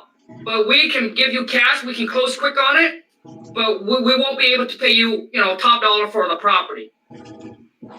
Right? And then once the seller hears that, they typically what they do is when you push them away in real life phone call is either they sound just like that, and then you just let them go, and then you just follow up the next day, right? Maybe you caught them at a bad time, they're in a bad mood. You follow up the next day. You follow up the next day. You follow up, right? Another real life scenario is that they actually cool down. When you tell them, well, go, why don't you go and get a realtor? Well, they will also sometimes come back and say, well, I did chat with a realtor a week ago, so whatever it is, and they gave me a number of this. Could you guys, like they will actually throw out numbers because they want to hear your offer,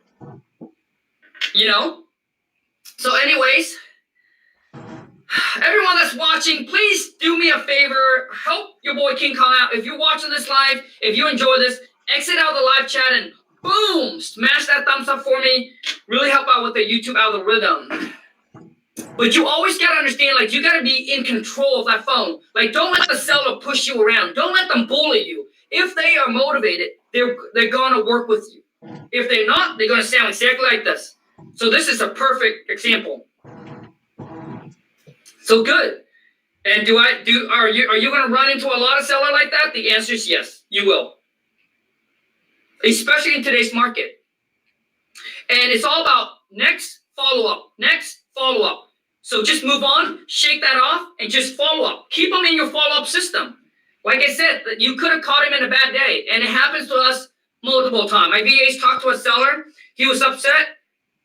A couple days later, call him back, got the property under contract. Follow-up is key. A lot of times you don't close them on the first call. Typically, it takes a couple follow-up. Hello? Hello? Hey, is it going? Who's this? Hey, this is Darwin. And you're calling? No, you just called me.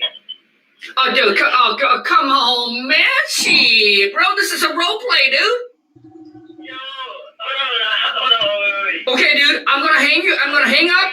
Okay, hold on, bro. I'm gonna hang up. I'm gonna call you back. This is a role play. Playa? Come on, man. Shit, bro. Nobody can, dude. We ain't got time for hello. Call, how are you, dude? We don't got time for hello, how are you? We need to make this money, bro. Let's go, dude. Okay, hold on a second. Like, come on, man. Shit, like you guys are new to the channel or what? What's going on, man? We've been doing this role play for like, I don't know how many years, man. You guys still call in and I call you and you're still confused. Come on, man. Shit. If you haven't followed me on Instagram, hit me up on IG. Go to KHANG.WTM, man. What's up, Instagram family? Swipe up, join me on this Friday cold call hot seat. Join me and let's see if you got what it takes to close the deal. Let's go. Jeez Louise. Which means I haven't done my job, man. I need to blow this channel up. So if you guys are new to the channel, join me and we're going to make history together by the end of this year. Our goal is to get to 500,000 subscribers, which means we will be the biggest wholesaling channel there is on YouTube. And I'm telling you, we're on it. With the pace that we're at, we are gonna do it, man. And so is Instagram. My goal for Instagram is to hit 1 million followers by the end of the year. And please, you guys, couldn't do it without you, of course. Hello? Hello? Hey, you just called? Okay, you're calling? Hey, my name is Darwin. I was actually driving around the other day. I just came across the property on 123 Main Street. Is this the owner? Yes. Hey, so I property actually caught my interest in. Would you be interested in selling that property? Yeah. So what's your offer? What's the price range that you'll be looking at? I mean, listen, you're the one who called me. You want to buy my property, so I don't have a price range. Okay. Well, if you're really interested, we can set an appointment and I can come out there and give you the property, and I can give you a fair property for what your house is worth. Is that something that you'd be willing to do? Yeah, sure. So what day are you free? I mean, whenever. Does 4 o'clock tomorrow sound good? Yep, that should be fine. Alright, man, great. I'll send you my appointment for tomorrow at 4, and I'll see you then. All right, thank you, bye. Alright, Oh my God, dude. You guys, dude, this is out of control, man. Like, there was no report, no gathering information. He has no property information. Dude, how many property do you have to go to get a deal? Dude, do you know that you have to talk to at least a couple thousand? Like, if you're starting out, you have to talk to thousands of people to get one deal. How many property can you go to in one day? Like, you got no property information. You don't know if the seller's motivated. You don't know if the price is within your ballpark. So you're gonna set the appointment to go out and see the property. You know how much time you're gonna waste? Like, dude, I used to do that when I first started. I go and meet every single seller and come back with empty-handed. Cause you don't have to qualify them, dude. You gotta qualify them. Qualify them over the phone to see if the number's within your ballpark. If it is, if you want to go meet them, great. But you don't have to.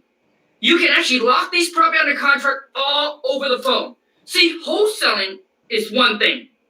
Okay, so when you're new to the game, most people will go out and meet the seller. This is level 1. You want to get to the top level of wholesaling? It's called virtual. Virtual wholesaling is the top level of wholesaling, which means you're able to operate it completely virtual. And that's what I've been doing for the past 4 years. You don't meet the seller, you don't see the property, you don't see the buyer, you don't meet nobody. Like, you can be in Cancun drinking margarita and closing deals over the phone. It's not a fantasy. It's a reality. I was in Vietnam for like a month, and I was still closing deal over here, right? Well, obviously I have a team, but you don't need a team. You can do it all by yourself. You can be a one-man, one-woman show. But to scale, then you need a team. But I'm saying, all you need to do is get on the phone. You just need to know how to qualify them. You need to know how to negotiate, and you can lock these property up on a contract all over the phone. But dude, when you get no information on the property. So, bro, you need to watch some more of my Friday Live cold call role play. But honestly, for those of you, if you're ready to go, man, ready to take actions, like this is not gonna work, man. So typically you qualify them, right? You get on the phone, you build a rapport, you qualify them, then you set an appointment to call them back and make offer, and then lock them up under contract. And let me give you a key. Here's the key to how you lock property under contract all over the phone. Most of you, what you do is when you go back and forth with the seller on a price, and the next move you want to make is you'd be like, well, why don't we set an appointment to go out to see the property? The reason you do that, and tell me if I'm wrong, comment down below and tell me if I'm wrong, all right? So most of you, if you don't know how to lock them over the phone, here's basically your process. You talk to them. You went back and forth on the price, right? And maybe you're like $10,000 or $20,000 apart or whatnot. Now you're like, hey, well, now you don't have to close them. So guess what you're going to do? You're going to be like, well, Kong, are you available? And then the thing is, dude, when you set an appointment, don't ask the seller what day. Dude, tell them. So how about tomorrow at 10 a.m.? Would that work for you? If it worked, great. If they tell you no, it won't work, then you ask them. So what will work for you, right? So what are your availability? And then when they give you a time, don't just go ahead and accept the time. Just go ahead and be like, well, because now you want to make it sound like you're busy. First of all, you're busy, which means your business is getting a lot of business, so you're busy. Okay? Right? And another, you feel like you're getting out of your way, you're moving your schedule around to make it work for them. So if they tell me, okay, if I give them time it doesn't work for them, dude, it's all right here, man. I'll be like, and then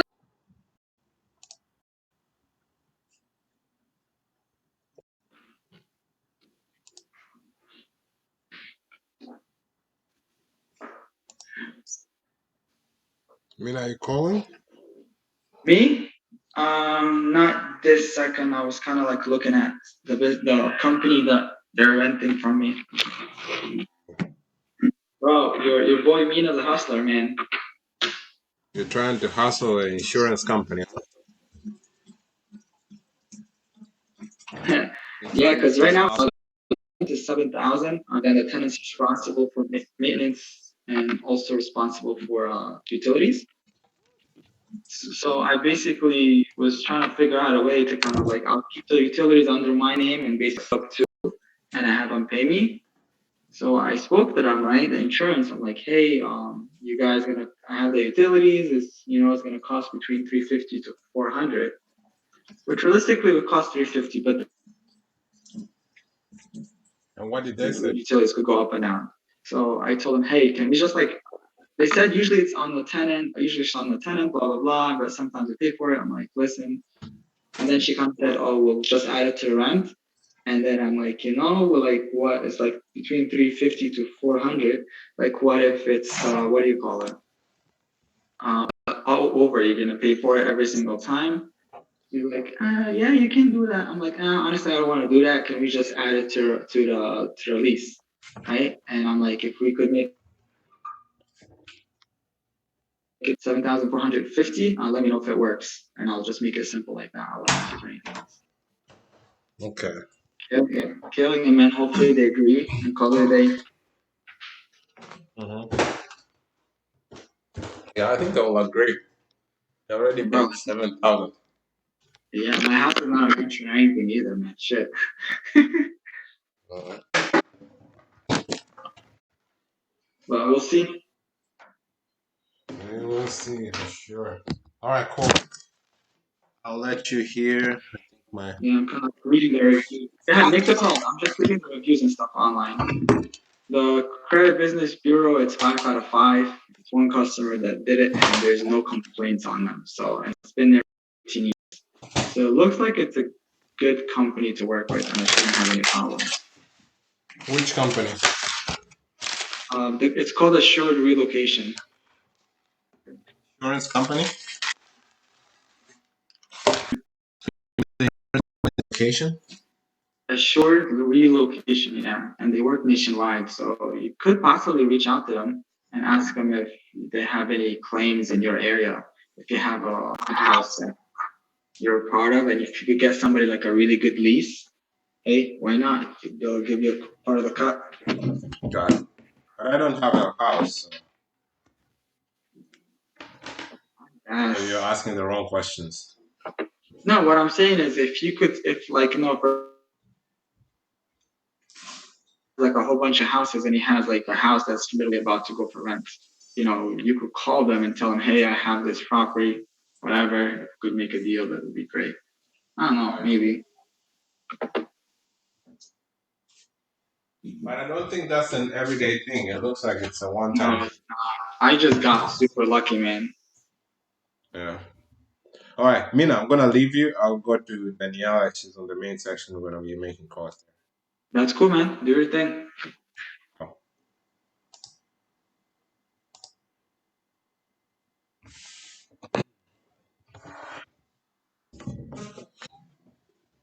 Daniela, are you here? Hello, yes. Awesome. So let's continue. You're asking me, where are you? I was here Yes. the first time I was here, but you're not here until I sent you a message. Then you came. I saw you. Yeah, because I was where you usually say, okay, let's join this one, and I was waiting for that. Sorry. All right. So do you wanna share a screen? Sure. Just give me a sec. Oh my goodness.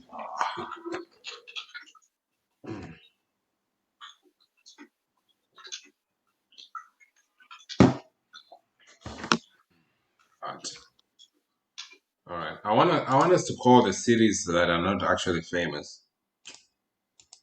Sorry? Let's select a state that is not famous. Okay.